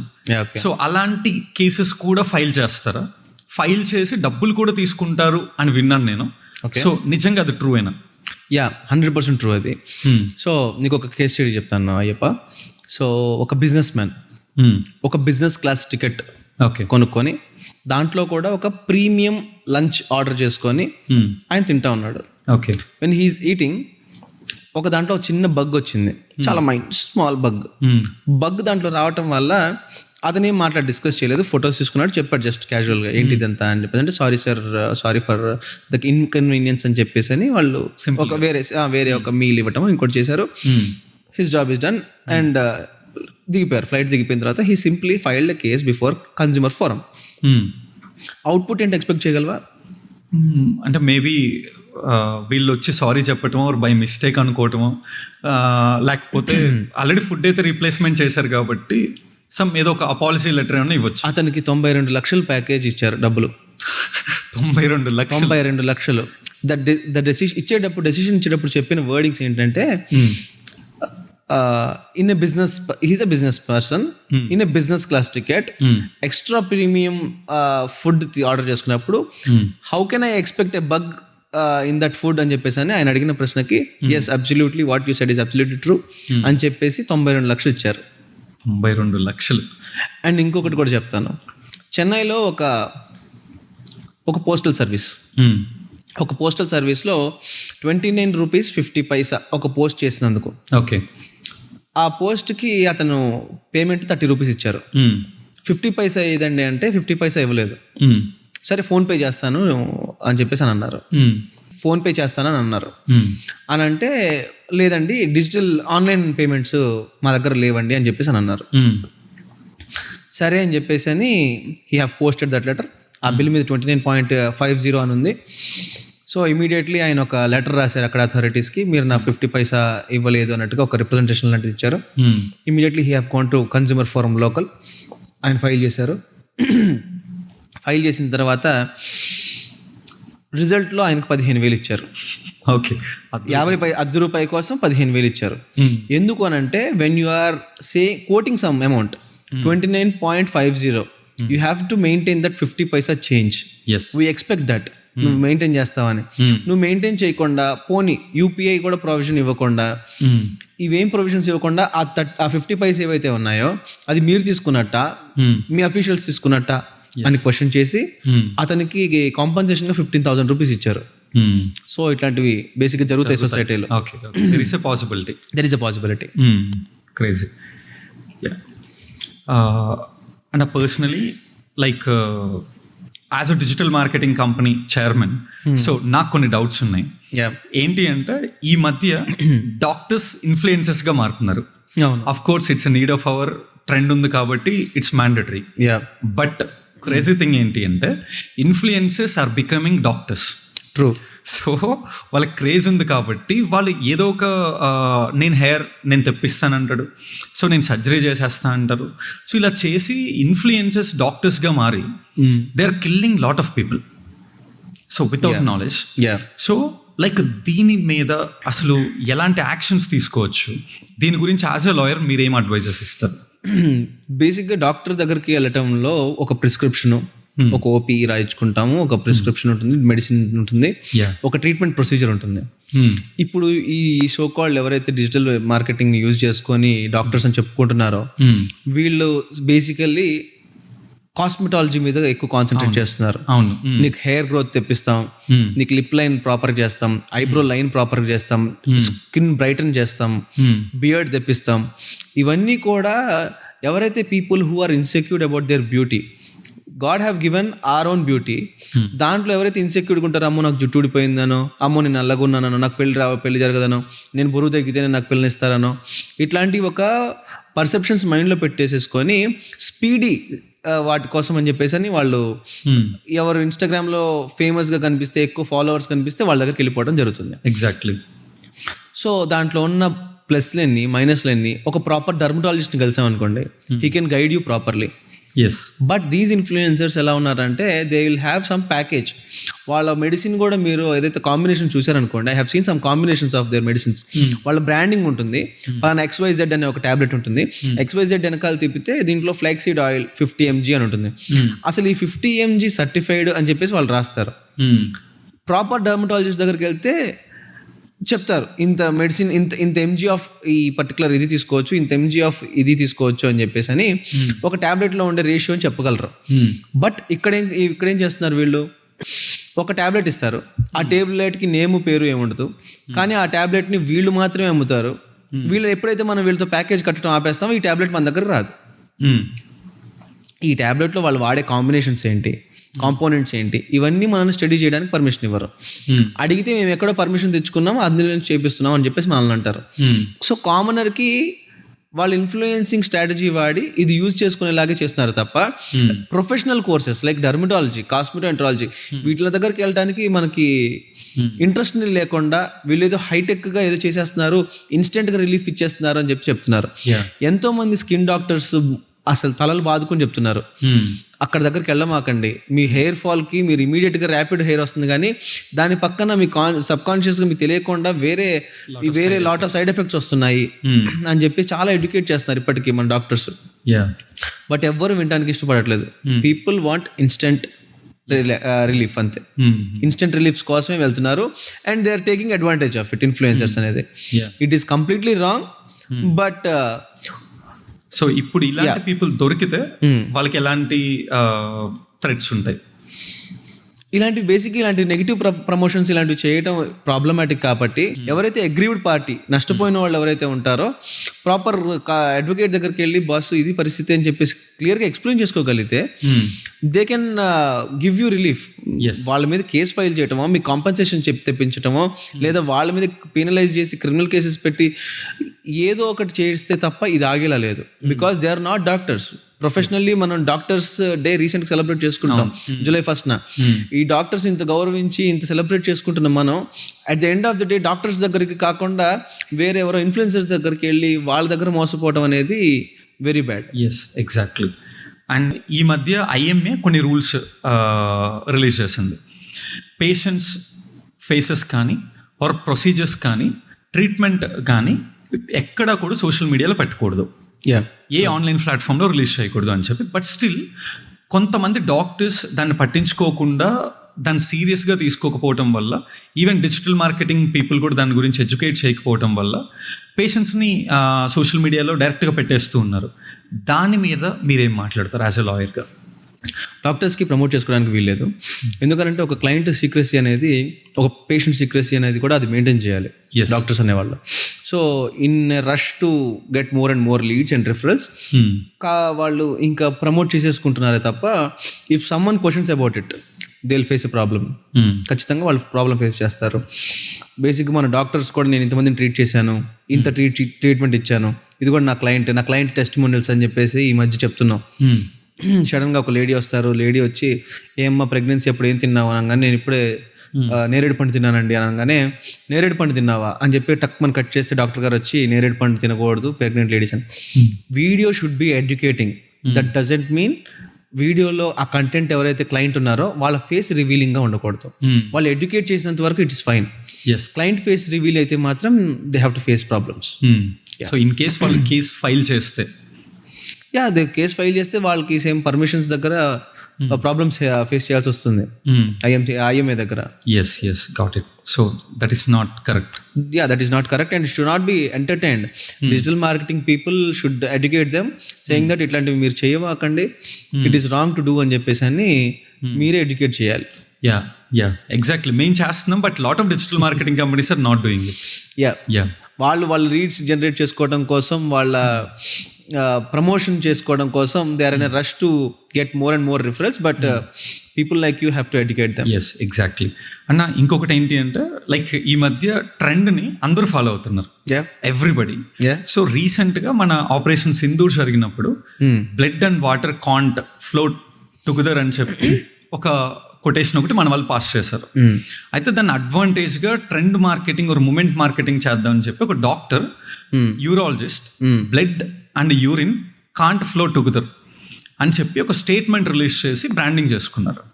సో దానివల్ల ఏం జరిగిందంటే డాక్టర్ లైసెన్స్ని క్యాన్సిల్ చేసేసారు. సో దాని గురించి ఏం మాట్లాడతారు అంటే, ఒక లీగల్ టర్మినాలజీలో మీరు చెప్పాలి అంటే ఏం మాట్లాడతారు?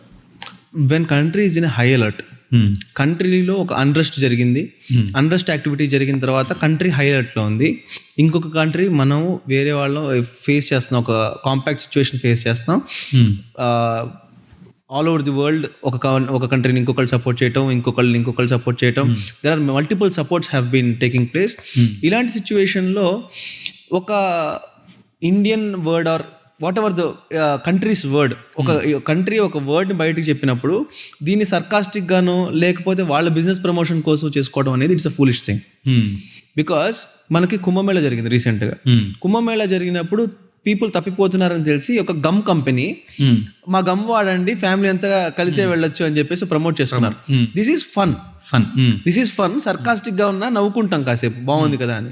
కానీ when it is a high alert, India మొత్తం ఒక మంచి హార్డ్ సిచ్యువేషన్ లో ఉండి మంచి డెసిషన్స్ తీసుకోవాల్సిన టైం, ఎవరితో ఈక్వేషన్స్ కుదురుతున్నాయి, ఎవరితో ఈక్వేషన్స్ కుదరట్లేదు అని మనం స్ట్రగుల్ అవుతున్నప్పుడు, పెద్ద పెద్ద నాయకులంతా కూడా స్ట్రగుల్ అవుతున్నప్పుడు వాళ్ళు చేసే వాళ్ళొక ఆపరేషన్ నేమ్ పెట్టి వాళ్ళ ఒక ఎజెండాని ఇలా ముందుకు వెళ్దాం, మనం ఫేస్ చేద్దాం ఇష్యూని అని చెప్పినప్పుడు దాన్ని మనం సర్కాస్టిక్ గా పెట్టి మన బిజినెస్ ప్రమోషన్స్ కి వాడుకోవటం అనేది ఫూలిష్నెస్. అందుకే అనుకుంటా మెడికల్ లైసెన్స్ కూడా క్యాన్సిల్ చేసినట్టున్నారు. అందుకే లైసెన్స్ క్యాన్సిల్ చేశారు. So this not be done because everything business అయినా ఏదైనా తర్వాతే ఫస్ట్ నేషనే మనకి ఇంపార్టెంట్. ఎగ్జాక్ట్లీ. నాకు జెండర్ బయాస్ లేదు, బట్ ఏంటి అంటే జెండర్ ఈక్వాలిటీ అంటున్నారు. Male and female are both are, ఇద్దరు ఒకటే, ఇద్దరు ఎలా అయినా ఉండొచ్చు, ఇద్దరికి సేమ్ అథారిటీ ఉంది సొసైటీలో అంటున్నారు. 100% నేను యాక్సెప్ట్ చేస్తాను. సో డౌరీ అనే కాన్సెప్ట్కి కూడా నేను 100% ఆపోజిట్. సో అది కూడా రాంగ్. అయితే ఒక చిన్న, అంటే నాకు కూడా అప్పుడప్పుడు బాధపడే విషయం ఆర్ ఫీల్ అయ్యే విషయం ఏంటి అంటే, ఇంత ఎవాల్వ్ అవుతున్న సమయంలో పీపుల్ డైవర్స్ అయినప్పుడు లేడీకి మెయిల్ డబ్బులు కట్టాలి అనే ఒక కాన్సెప్ట్ ఉంది. సో జెండర్ ఈక్వాలిటీ అనే కాన్సెప్ట్లో అది కరెక్టేనా అంటే, ఇప్పుడు డైవర్స్ అయినప్పుడు ఎందుకని మెయిల్ ఫీమేల్కి మనీ పే చేయాలి? సో బేసిక్గా కొంచెం పీరియడ్ వెనక్కి వెళ్దాం. ఇప్పుడంటే అందరు ఎడ్యుకేటెడ్, అందరు జాబ్ చేస్తారు కాబట్టి. సో కొంచెం బ్యాక్ వెళ్తే, ఇఫ్ యూర్ బీటెక్ స్టూడెంట్, ఒక లేడీ బీటెక్ స్టూడెంట్, అబ్బాయి కూడా బీటెక్ స్టూడెంటే. కాకపోతే ఇదివరకు లైఫ్ ఆఫ్ ఎ ఉమెన్ ఎలా ఉండేదంటే, ఇల్లు చూసుకోవాలి కాబట్టి హౌస్ వైఫ్ గానే మిగిలిపోయేవాళ్ళు.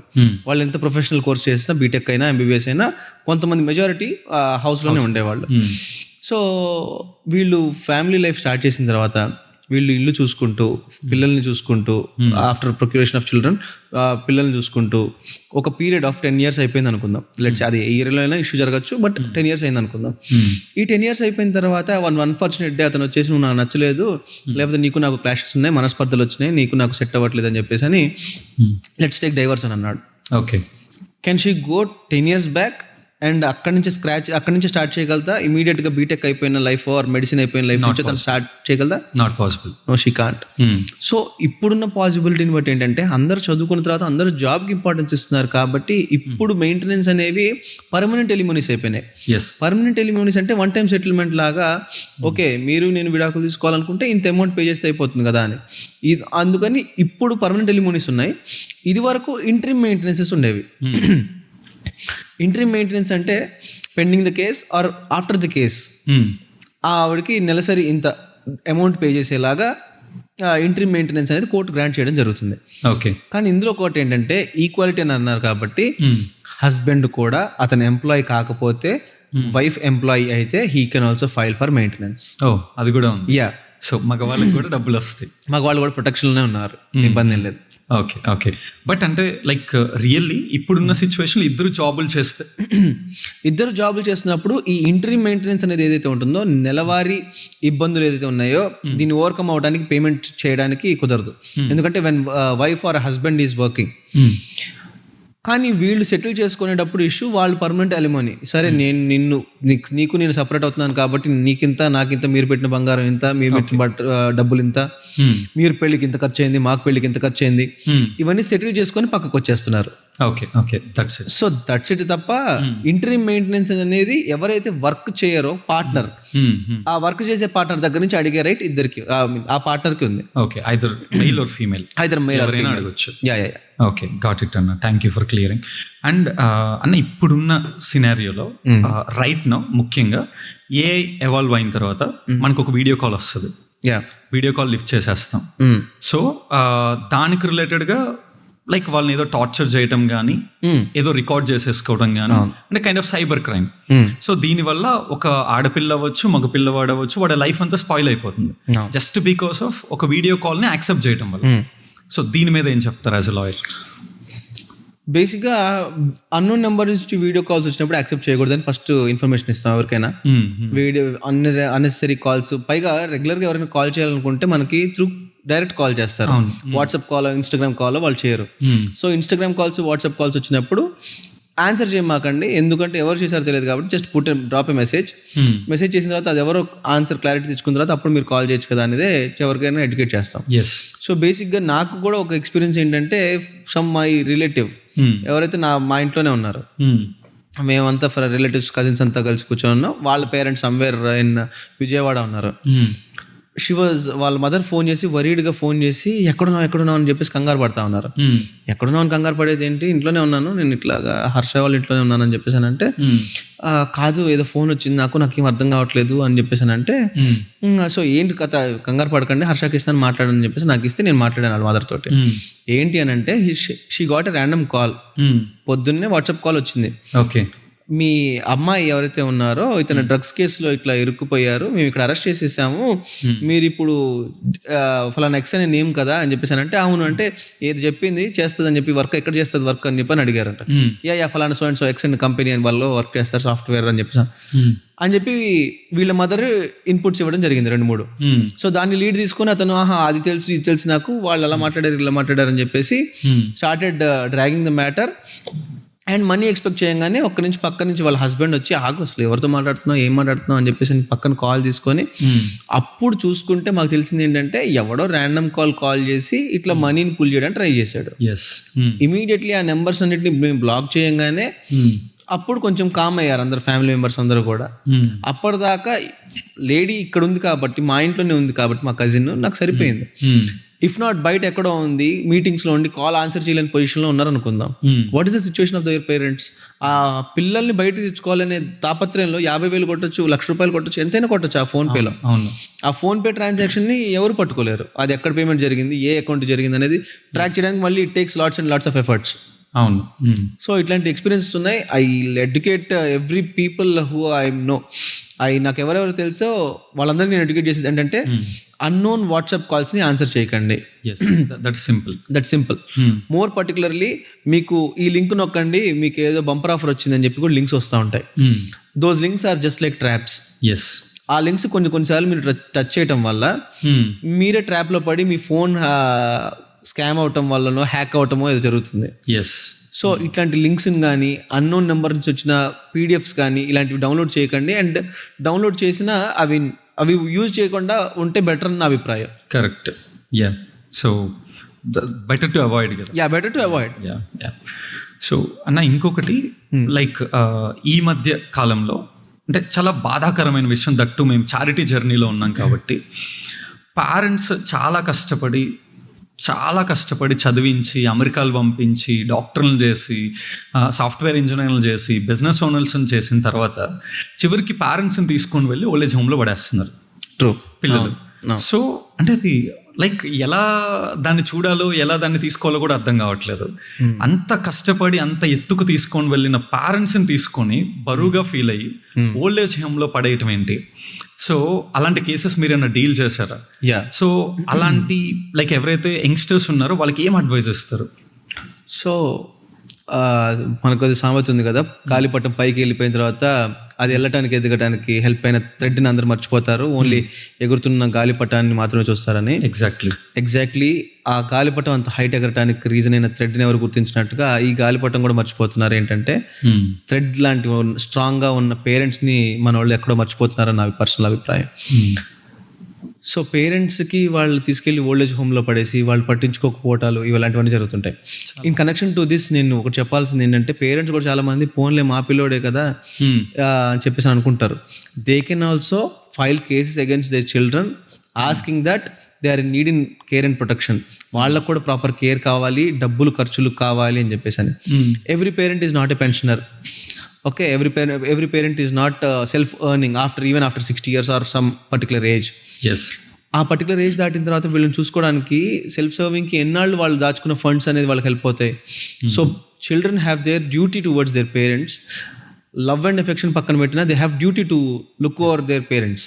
ఖచ్చితంగా ఇట్ ఈస్ దేర్ రెస్పాన్సిబిలిటీ. అది రెస్పాన్సిబిలిటీ నుంచి డ్యూటీగా మారే పొజిషన్కి మనం మాట్లాడుతున్నాం అనేది అది మన దౌర్భాగ్యం అనే మనం ఫీల్ అవ్వాలి. So they can file a case. They can file a case for proper care and protection and also for money from their children. మేము మెయింటైన్ చేసుకోలేకపోతున్నా మమ్మల్ని మేము అని చెప్పి they can file. Okay. So juvenile కేసుకి ఇండియాలో అందులో ఎవరైతే రిజిస్టర్ అవుతారో ఖైదీలు ఆర్ ముద్దాయిలు వీళ్ళకి స్పెషల్ ట్రీట్మెంట్ ఉంది అని విన్నాం. అసలు ఆ యాక్ట్ గురించి ఏమైనా చెప్తారా? జూనల్ అనే వాళ్ళని ఏమని పిలుస్తారంటే who are less than 18 years. 18 years కంటే లెస్ దాన్ ఉండే వాళ్ళని even though they are victims, even though they are accused, okay, వాళ్ళని జూనల్స్ అంటారు. రీసెంట్ అమెండ్మెంట్ ప్రకారం they are not terming them as juveniles. Child in need of care and protection ఒకళ్ళని, child in conflict with law అని ఇంకొకళ్ళని. Child in conflict with law అంటే మనం బయట సొసైటీలో అక్యూజ్డ్ అని పిలిచే వాళ్ళని child in conflict with law అని పిలుస్తారు. Who are need in care and protection అంటే victim. Who are need in care and protection ఉన్న వాళ్ళు విక్టిమ్. సో దీంట్లో ఏమవుతుందంటే జడ్జి గారు కావచ్చు, అడ్వకేట్స్ కావచ్చు, పోలీస్ ఆర్ ప్రొటెక్టెడ్ పీపుల్ ఎవరైతే ఉంటారో వాళ్ళు కావచ్చు, ఈ బోర్డ్ మెంబర్స్ కావచ్చు, వీళ్ళెవరు కూడా ప్రొఫెషనల్ యూనిఫామ్స్లో ఉండరు. ప్రొఫెషనల్ యూనిఫామ్స్ ఎప్పుడైతే వాళ్ళు వేసుకుంటారో చైల్డ్ మైండ్ సెట్ మారిపోతుంది.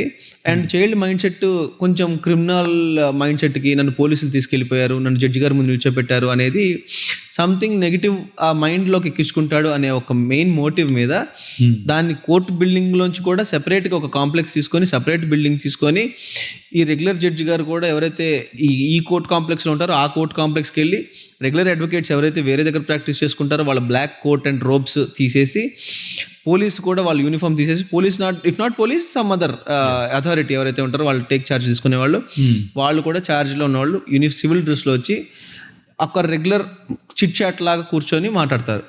ఓకే, అది ప్రొసీజర్. ఎందుకంటే చైల్డ్ మైండ్ స్పాయిల్ అవ్వకుండా ఉంటుందని. అండ్ ఆల్సో ఎవరైతే ఈ child in conflict with law అంటే మీరు అంటున్న జువెనల్ ఎవరైతే ఉన్నారో వీళ్ళని కూడా రెగ్యులర్ ముద్దాయిలు ఏ జైల్లో ఉంటారో ఆ జైల్లో పెట్టరు. వీళ్ళకంటూ ఒక బోర్డు ఉంటుంది. ఆ బోర్డులోనే ఈ పిల్లలందరినీ పెడతారు, చదివిస్తారు, ఇంకోటి ఎడ్యుకేట్ చేయడం ఇంకోటి జరుగుతుంది.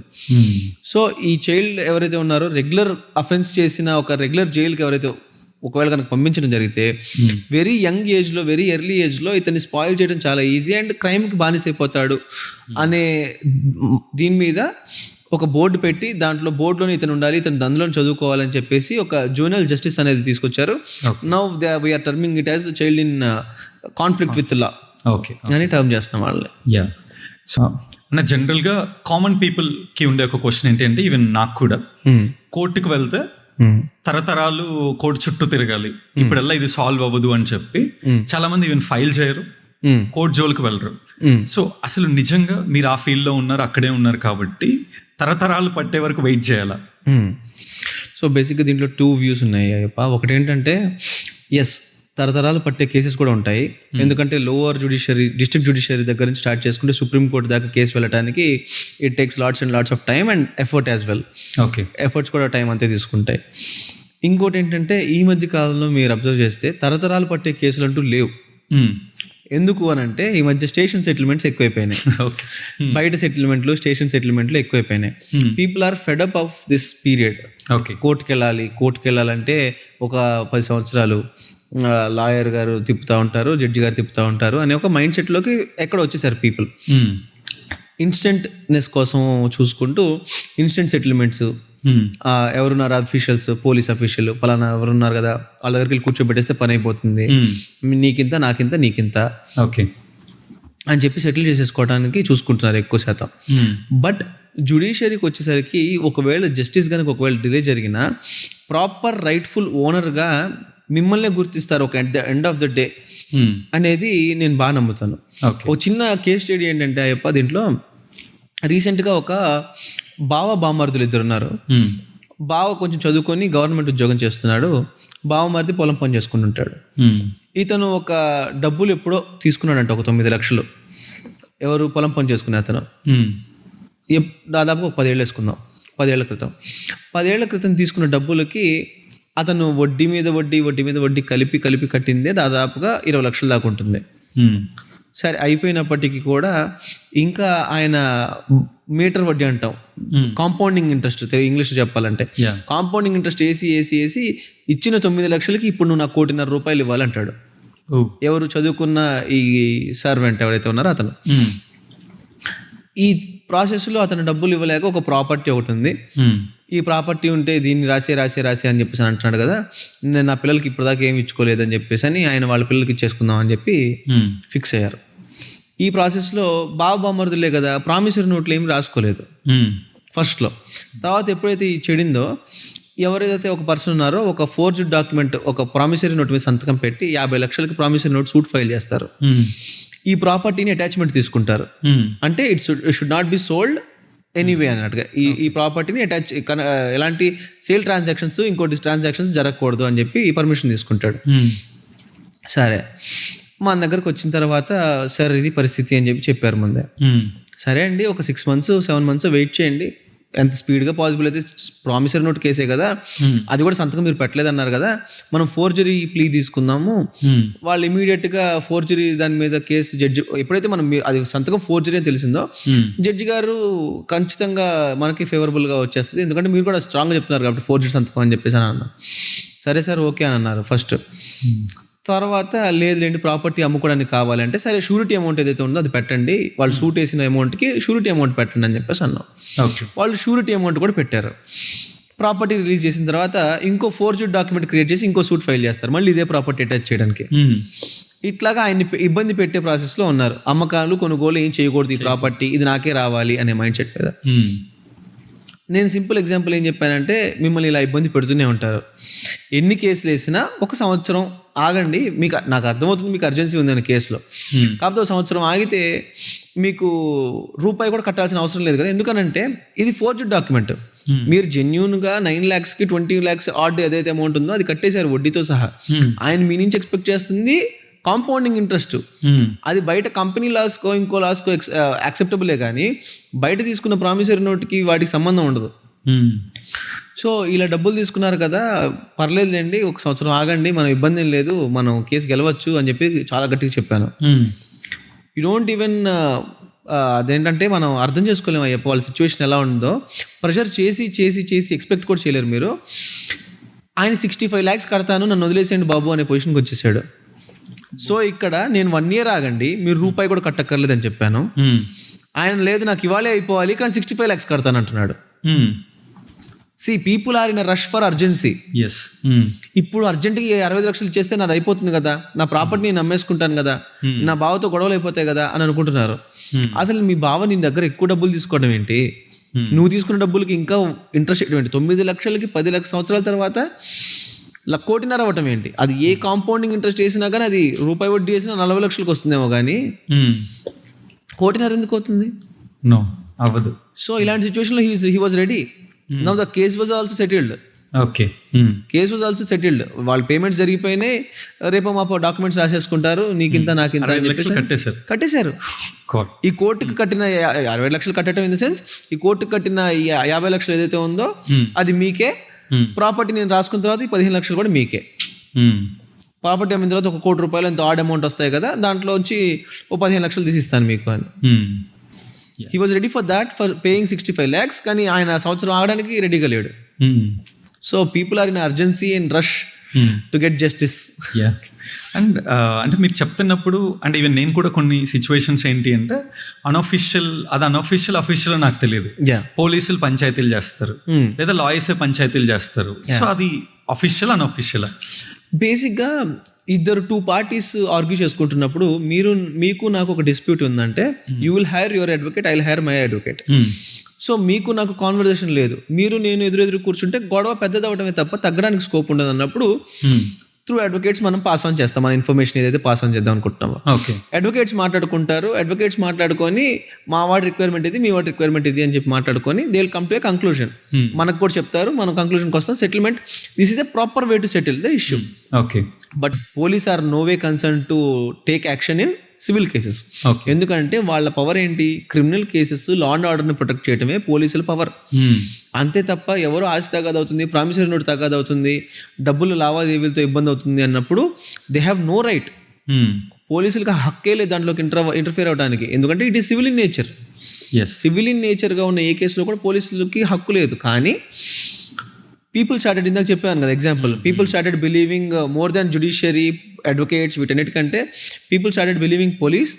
సో వాళ్ళ దగ్గరికి వెళ్తే సరే అతను ఒక అఫీషియల్, తిట్టి చెప్పగలడు లేదా కొట్టి చెప్పగలడు అనే ఒక కాన్ఫిడెన్స్తో వెళ్ళి సెటిల్ చేసేస్తాడులే, రూపాయి అటో ఇటో అన్నట్టుగా they are ready. People got ready for in mind set that settle అయిపోతుందిలే అని. So but that is not correct, that is not legal. That is not legal, that is not the proper way also. But కోర్టుకు వెళ్లకుండా lawyers ఇలా చేయొచ్చు. Yeah, కోర్టుకు వెళ్లకుండా lawyers చేయొచ్చా అంటే lawyers take the voice of their client. Okay, ఇక్కడ settlement మేము పెద్ద మనుషులం కాదు సెటిల్ చేయడానికి. వీళ్ళకి వాళ్ళు ఎదురెదురు కూర్చుంటే గొడవ పెద్దదవుతుంది కాబట్టి మేము వీళ్ళ కమ్యూనికేషన్ తీసుకెళ్తున్నాం. ఓకే, అక్కడ ఏం జరుగుతుంది, దేర్ విల్ బి అథారిటీ. పెద్దరాయుడులాగా ఆయన కూర్చుంటారు, అటు ఇటు విక్టిమ్స్ అండ్ అక్యూజ్డ్ ఉంటారు. వీణ సెటిల్ చేస్తాడు, నీకింత అని. ఇక్కడ మేము వాళ్ళ వాయిస్ తీసుకెళ్తున్నాం, అక్కడ ఆయన సెటిల్ చేస్తున్నాడు. That is the difference. మాకు ఇంత అవ్వదులేండి సార్, మీరు నాకు 10 లక్షలు కావాలి, నాకు ఇంత అవ్వదులేండి సార్ 15 లక్షలు కావాలి అని చెప్తే నేను వీళ్ళ వర్షన్ని తీసుకెళ్ళి చెప్తాను. Okay, got it. కానీ ఇక్కడ అలా కాదు, నువ్వు 10 లక్షలు తీసుకో, నువ్వు 15 లక్షలు తీసుకో అని he will decide terms. Yeah, got it అన్న. సో లా ఫెయిల్డ్ జస్టిస్ అని మీరు ఫీల్ అయిన మూమెంట్ ఏమైనా ఉందా? లా ఫెయిల్డ్ జస్టిస్ అనే మాట చాలా పెద్ద వర్డ్ అయ్యప్ప. కానీ లా ఫెయిల్డ్ జస్టిస్ని నేను యాక్చువల్లీ కొన్ని సిచ్యువేషన్స్లో చూశాను. ఎలాంటి సిచ్యువేషన్స్ అంటే, ఇప్పుడు ఒక కేసు ఫైల్ చేసిన తర్వాత, ఇన్వెస్టిగేషన్స్ అయిపోయిన తర్వాత, అన్ని ఎగ్జామినేషన్స్ అయిపోయిన తర్వాత, విట్నెస్లు అన్నీ అయిపోయిన తర్వాత చేస్తూ జడ్జిమెంట్ రావటం is up to the judge. ఎందుకంటే అవుట్కమ్, ఇన్వెస్టిగేషన్, ఎవిడెన్స్ అన్ని క్రైటీరియా తీసుకొని వాళ్ళు జడ్జిమెంట్ పాస్ ఆన్ చేస్తారు. It is well and good.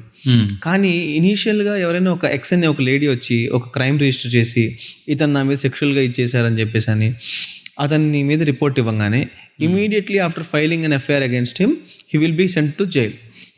Jail పంపించిన తర్వాత మెడికల్ ఎగ్జామినేషన్స్కో, విట్నెస్ ఎగ్జామినేషన్స్కో very few days are enough. కానీ ఆ ఫ్యూ డేస్కి సరిపడకుండా ఈ 40 రోజులు 50 రోజులు ఇలా జైల్లో వాళ్ళని పెట్టి ఆ సిస్టమ్ ఎందుకో నాకు I'm not satisfied with that. Because immediately procedure కనుక చేసేస్తే it takes hardly 9 to 10 days. ఈ 10 daysలోనే అతను మళ్ళీ బయటకు వస్తాడు కదా. ఎందుకు ఈ వర్డ్ నాకు చెప్పాలనిపిస్తుంది అంటే, until and unless it is proved he is not guilty అని చెప్పేసి మనకు సామెత ఉంది. అది ప్రూవ్ అవ్వకముందే అతని మీద చెస్ట్ పెట్టిన ఒక అభియోగానికి, ఒక ఆ ఎలిగేషన్కి ఇన్ని రోజులు అతన్ని లోపల పెట్టడం అనేది ఎంతవరకు కరెక్ట్ అనేది నా పర్సనల్ ఒపీనియన్. సో బేసిక్గా అక్యూజ్డ్ ఉంటారు, అఫెన్సెస్ జరుగుతాయి, అది హీనియస్ ఇంకోటి జరుగుతుంటాయి. కాకపోతే దానికి కూడా ఒక టైం ఫ్రేమ్ ఉండాలి. ఈ టైం ఫ్రేమ్ తర్వాత అతన్ని బయటకు పంపించాలి. అతను అరెస్ట్ అయిన తర్వాత కంటే అతనికి శిక్ష పడిన తర్వాత ఎక్కువ ఫోకస్ చేయాలని నేను అనుకుంటాను. ఒక జడ్జి గారు ఆఫ్టర్ క్లియర్ ఎగ్జామినేషన్ ఒక జడ్జిమెంట్ పాస్ చేసిన తర్వాత అతన్ని డిపెండ్స్ అపాన్ ది కేసు, అతను ఎన్ని రోజులు జైల్లో పెట్టినా చూసే వాళ్ళకు కూడా ఎస్ ఇతను తప్పు చేశాడని జడ్జి గారు చెప్పారు కదా, అందుకే ఇతను జైల్లో పెట్టామని చెప్తే బాగుంటుంది. కానీ ఒక ఎఫ్ఐఆర్ రిజిస్టర్ అయిపోయింది, ఆ అమ్మాయి ఏం చెప్తే అది పెట్టేస్తారా సార్ అన్నట్టుగా ఒక ఫ్యామిలీ మెంబర్కి ఉంటుంది. ఆవిడ ఏదో చెప్పేస్తారండి అయితే అరెస్ట్ చేస్తారా అని. Most of the cases of POCSO, sexual offences, NDPS ఇవన్నీ కూడా జస్ట్ ఫర్ ద సేక్ పెట్టారు అంతే. మీకు చిన్న స్టాట్ చెప్పాలంటే, ఒక వారానికి ఫర్ ఎగ్జాంపుల్ ఒక డిస్ట్రిక్ట్ కోర్టులో ఒక 30 జడ్జిమెంట్స్ వచ్చాయి అనుకుందాం. మొత్తం ఒక డిస్ట్రిక్ట్ కోర్ట్ మొత్తం కాంప్లెక్స్లో గుంటూరు మొత్తం మీద ఒక 30 జడ్జిమెంట్లు వచ్చాయి అనుకుందాం. You can't even imagine 1 or 2 will be convictions. అంటే శిక్ష పడేవి 1 or 2. మిగతా రెస్ట్ ఆఫ్ ద 28 ఊరికే పెట్టే కేసులే, లేదా గిల్టీ ప్రూవ్ అవ్వకపోవటం వలనో, ఎవిడెన్స్ ప్రాపర్గా లేకపోవటం వలనో, వీటి వల్ల కొట్టేసే కేసులే తప్ప 2 or 3 మాత్రమే, 1 or 2 తప్ప very less percentage of cases మాత్రమే శిక్ష పడుతుంది.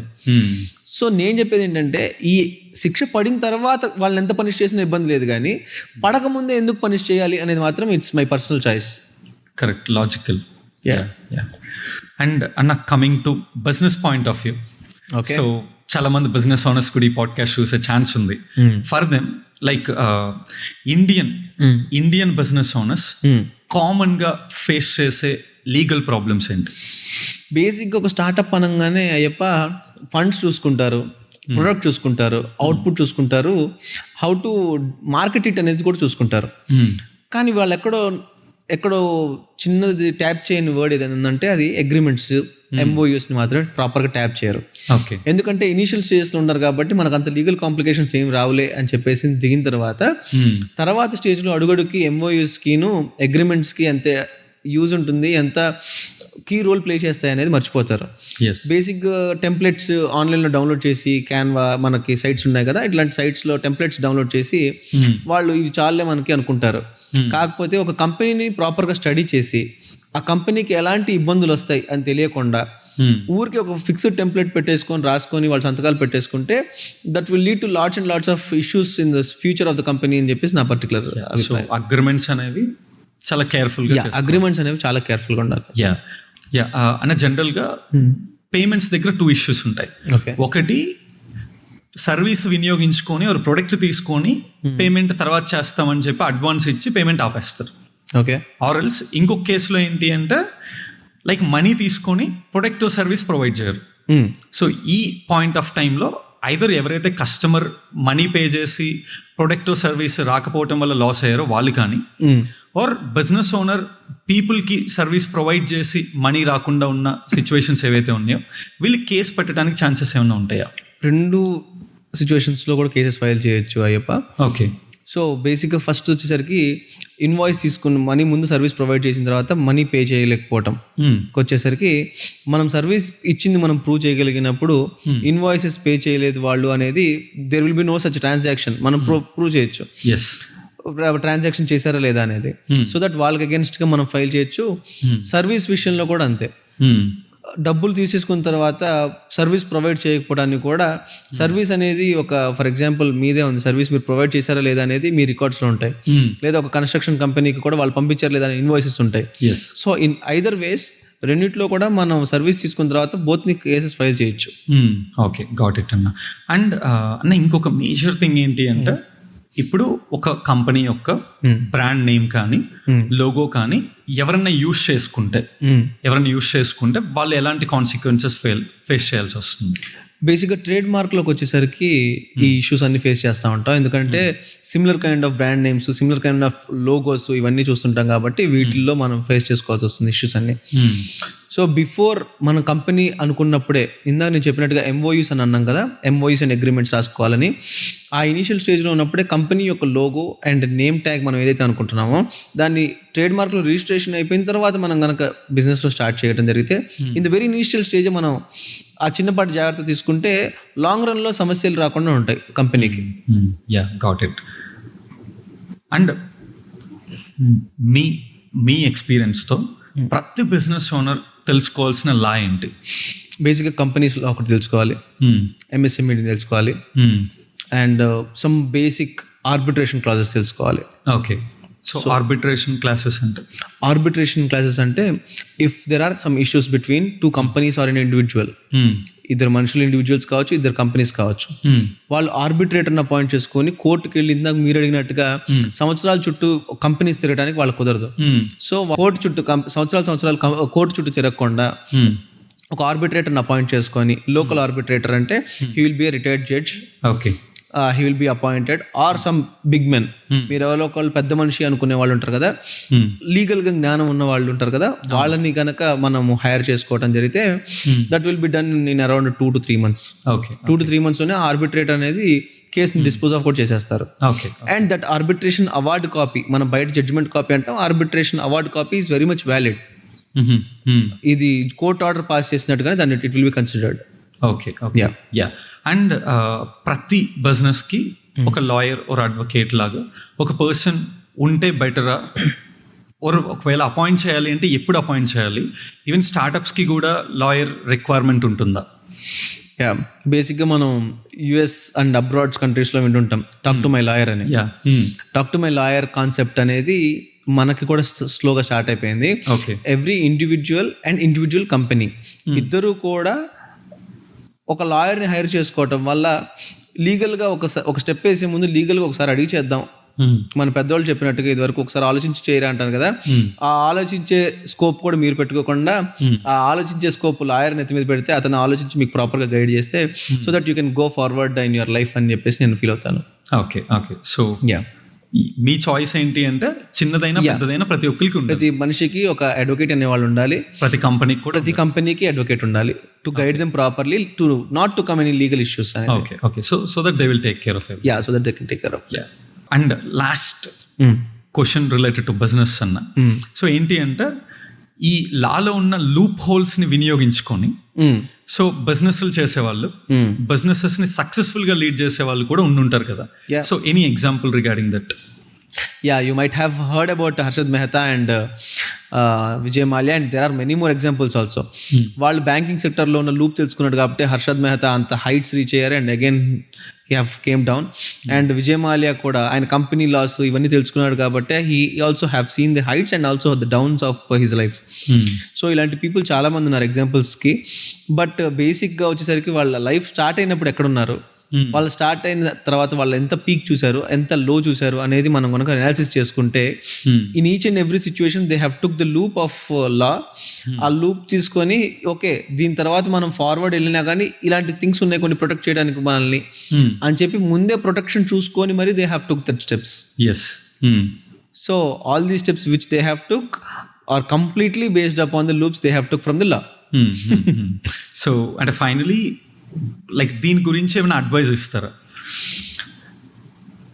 ఇందాక నేను చెప్పిన పేర్లలో ఎంత సక్సెస్ఫుల్ వాళ్ళు మీకు తెలుసు, ఎంత ఫెయిల్యూర్స్ మీకు తెలుసు. లూప్స్ని కనుక టార్గెట్ చేసుకుంటే అంతే సక్సెస్ అంతే ఫెయిల్యూర్ చూస్తారు అనేది నా పర్టికులర్ అభిప్రాయం. And only focus on the right way and right path so that you can go forward in your life.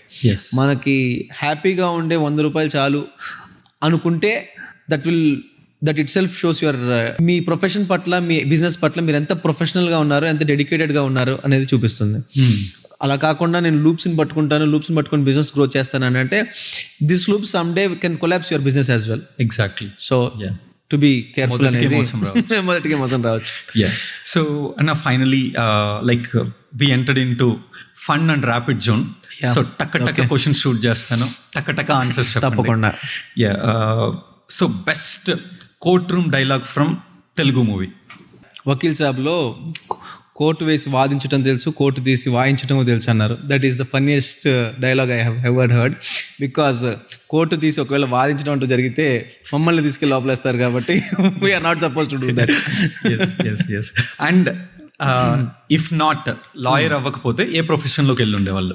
Very brilliant question. I will take half minute of yours because even though it is rapid. ఎందుకనంటే once upon a time my guru have asked this question. ఎవరినైతే నేను గురువుగా feel చేస్తానో మా sir ఒక అతను అడిగారు, lawyer కాకపోతే ఏమవుతామని. I would be someone who is roaming here and there before the court corridors అని చెప్పాను. కోర్ట్ కారిడార్స్ చుట్టూ తిరుగుతానే కానీ నేను స్టిక్ టు లా ప్రొఫెషన్కే స్టిక్ అయి ఉంటాను. లాయర్ కాకపోతే కోర్ట్ స్టాఫ్ అవుతాను, కోర్ట్ స్టాఫ్ కాకపోతే అడ్వకేట్ క్లర్క్ అవుతానే కానీ కోర్టును మాత్రం వదిలిపెట్టనని చెప్పాను నేను. సో అది తప్ప నాకు ఇంకేం రాదు. సో ప్యాషనేట్ లాయర్ అయ్యారండి. ప్యాషనేట్. సో ఇప్పటి వరకు మీ లైఫ్లో విన్న స్ట్రేంజెస్ట్ కేసు ఏంటి? స్ట్రేంజెస్ట్ కేసు ఏంటంటే ఇద్దరు పేరు ఉన్నారండి, ఒక కప్పులు. ఫన్నీయెస్ట్ ఏంటంటే ఒక కప్పులు ఉన్నారు, వాళ్ళకి mother and it side parents at side parents ఒప్పుకున్నారు మ్యారేజ్కి. April 30th వాళ్ళు మ్యారేజ్ అవ్వాలనుకున్నారు, మ్యారేజ్ చేయాలి వాళ్ళకి. యాక్చువల్లీ April 30th వాళ్ళకి మ్యారేజ్ అవ్వాలి, కానీ వాళ్ళు April 1st వాళ్ళ ఇంట్లోంచి లేచిపోయి వెళ్ళిపోయారు. నేను అలానే ఎక్స్ప్రెషన్ ఇచ్చాను, ఎందుకు వెళ్ళిపోయారు? 29 daysకి ఏముందంటే సబ్జెక్ట్ అని. 29 days కోసం ఎందుకు వెళ్ళిపోయారని తెలుసా? ఆ అమ్మాయి నువ్వు డబ్బులు తీసుకుంటారా, మనం ఇంట్లోంచి వెళ్ళిపోదాం, ఇంట్లోంచి వెళ్ళిపోయిన తర్వాత చేసుకుందాం, ఇంట్లో మనం బయటకు వెళ్ళిపోయి పెళ్లి చేసేసుకుందాం అది అని చెప్పేసి అంటే సరే అని చెప్పేసి వాడు కూడా బంగారం డబ్బులు తీసుకొచ్చాడు, అమ్మాయి కూడా బంగారం డబ్బులు తీసుకొచ్చింది. కరెక్ట్గా వీళ్ళు 11 రోజులు కలిసి ఉన్నారు. 11 రోజులు కలిసిన తర్వాత ఒక ఫైన్ డే మార్నింగ్ వీళ్ళు లేచి చూసుకునేసరికి అమ్మాయి బంగారం డబ్బులు తీసుకుని వెళ్ళిపోయింది. అబ్బాయి కాదు అమ్మాయి బంగారం డబ్బులు తీసుకుని వెళ్ళిపోయింది. ఓకే అన్నాను. ఇప్పుడు కేసు ఏంటి, ఎవరి మీద పెట్టాలి అని అంటే, ఆ అమ్మాయి వేరే బాయ్ ఫ్రెండ్ ఎప్పటి నుంచో ఉంది, వీడు ఊరికే బాయ్ ఫ్రెండ్, వీడి పెళ్లి కోసం ఊరికే ఇంట్లో మాట్లాడిన boy friend, true boy friend వేరే ఉన్నాడు, వాడితో వెళ్ళిపోవడం కోసం ప్లాన్ చేసి బంగారం ఇంకా సరిపోక వీడిని కూడా కొంచెం తెమ్మంది, వీడి బంగారం వీళ్ళ బంగారం మొత్తం తీసుకుని వెళ్ళిపోయింది, జంప్ అయిపోయింది అని అన్నారు. That was very funny, very strangest and funny. So biggest court room blunder you witnessed or you have done? Biggest court blunder ఏంటంటే, ఒకటే కేసులో పెట్టిన షూరిటీ, ఇంకో కేసులో కూడా ఆయనే వచ్చారు, సమ్వేర్ ఎక్కడో కోర్టు దాన్ని యాక్సెప్ట్ చేసింది. అది బేసిక్గా కోర్ట్ ప్రొసీజర్ అర్థమైన ఉన్న వాళ్ళకి అర్థమవుతుంది, కానీ ఒక కేసులో ఒక షూరిటీ పెట్టామనంటే either should be family member or known person అని చెప్పి. ఓకే. ఇంకా రిపీటెడ్గా కేసెస్ ఆన్ వెళ్ళే కొద్దీ ఇతను హ్యాబిచ్యుయేటెడ్గా షూరిటీలు పెట్టడం కోసమే కోర్టుకు వస్తున్నాడు అనుకోండి. It is very strange that okay courts కూడా అబ్జర్వ్ చేసుకోవట్లేదు అని చెప్పి I have seen the biggest blunder. So that might be one. Got it. Yeah. One movie you think actually showed courtroom reality. Movie కాదు, series criminal justice అని Hindi series హాట్స్టార్లో ఉంటుంది. That is first priority. And Netflix suits కూడా, suits some relevancy ఉంటుంది and criminal justice is more relevant. Okay. So who would you choose as a client? The one who want divorce or who don't? The one who don't want divorce. Okay. నేను వాళ్ళని చూస్ చేసుకుంటాను. Yeah. So arguing with judge or arguing with family at home, where would you win? బేసిక్గా జడ్జితో argue చేయం, పక్కన కౌన్సిల్తో argue చేస్తాం కాబట్టి other side అడ్వకేట్ని convince చేయడం ఆర్ జడ్జిని కన్విన్స్ చేయడం it is far easy Than family. Yeah. So what's the most ridiculous or funniest reason someone want to file a case with you? There is an apartment in Guntur. అపార్ట్మెంట్లో 2 facing apartments ఉంటాయి. ఇటు door ఉంటుంది, ఇటు door ఉంటుంది. 2 facing doors ఉంటాయి. So వీళ్ళ దీపావళి రోజు దీపాలు పెట్టారంట ఒకళ్ళ ఇంట్లో. ఆ దీపావళి ముగ్గు దాటి కొంచెం వీళ్ళ దగ్గరికి వచ్చిందంట. Okay. వాళ్ళ ఆయన ఏదో ఫ్రస్ట్రేషన్ మీద, ఎవరైతే who are not celebrating Deepavali వాళ్ళ ఇంట్లో వాళ్ళ హస్బెండ్ ఫ్రస్ట్రేషన్ మీద వచ్చి ఏంటిది అని చెప్పి ఒక తను తన్నాడంట దీపాన్ని. They have lodged a crime against him. Deepavali దీపానికి హౌ కెన్ యూ నా ఫీలింగ్స్ ని నువ్వు ఎలా ఇది చేస్తావు, నేను దీపం పెట్టుకుంటే it is our tradition, it might be not your tradition but it is our tradition to put దీపం, నువ్వు దాన్ని ఎలా తంతావు అని చెప్పేసి crime is registered against him. Yeah. So and finally like every time I will like మేము కొన్ని suggestions పీపుల్కి ఇవ్వడానికి అడుగుతూ ఉంటాం కొన్ని క్వశ్చన్స్. ఓకే. సో ఒక లాయర్కి ఉండవలసిన మోస్ట్ ఇంపార్టెంట్ క్వాలిటీస్ ఏంటి? అవతల చెప్పేటప్పుడు వినటం. Good listener. A good listener will always become a good lawyer. Okay. So aspiring లాయర్స్కి మీరు ఇచ్చే సజెషన్స్ ఏంటి? ఆస్పైరింగ్ లాయర్స్కి నేను ఇచ్చే అడ్వైస్ ఏంటంటే, మనం 7 రూల్స్ ఆఫ్ అడ్వకేసీ అని చెప్పేసి అకాడమిక్స్లో నేర్చుకున్నట్టుగా 7 రూల్స్ని పాటించండి అంతే తప్ప బియాండ్ దట్ వెళ్ళిపోయి మీలాంటి క్లయింట్ లేడు, మీలాంటి కేసు లేదు అని చెప్పి don't be in a rush to get more and more cases and more and more referrals అని చెప్తాను నేను. సో సొసైటీలో ఉన్న యంగ్ జనరేషన్ అన్న వాళ్ళు చిన్నపిల్లలు అవ్వచ్చు, చదువుకుంటూ ఉండొచ్చు, or ఏదో ఒక చిన్న చిన్న ప్రొఫెషన్స్లో ఇప్పుడిప్పుడే ఎంటర్ అవుతూ ఉండొచ్చు. జనరల్ యూత్కి మీరు ఇచ్చే సజెషన్స్ ఏంటి? యూత్కి ఇచ్చే అడ్వైజ్ ఏంటంటే, don't be in a rush to get more and more money. First focus on the experience and after you gain experience money అదే ఆటోమేటిక్గా వస్తుంది తప్ప ఫస్ట్లోనే మనీ కోసం రష్లో ఉండకండి అని చెప్పి అడ్వైజ్ ఇస్తాను. యా అన్న, how was your experience in podcast? ఎలా అనిపించింది journey? Very well. I know you in a different way. ఇప్పటిదాకా నువ్వు వేరేలా తెలుసు నాకు. ఐఎమ్ సారీ నువ్వు అన్నందుకు ఐఎమ్ సారీ, బట్ మీరు ఎప్పటి నుంచో నాకు తెలుసు కాబట్టి I'm very happy to know you in this way. ఎలా అయ్యప్ప క్వశ్చన్స్ అడుగుతాడు and how I will react for that questions అని చెప్పేసి I'm very much happy and very much ఎక్సైట్మెంట్తో వచ్చాను. అంత ఎక్సైట్మెంట్తో నేను ఇంటికి వెళ్తున్నాను. సో థ్యాంక్ యూ అన్న. Thank you very much for your time, your answers. Thank you, Anna. Thank you very much. Thank you so much. Your podcast was also very interesting. Thank you.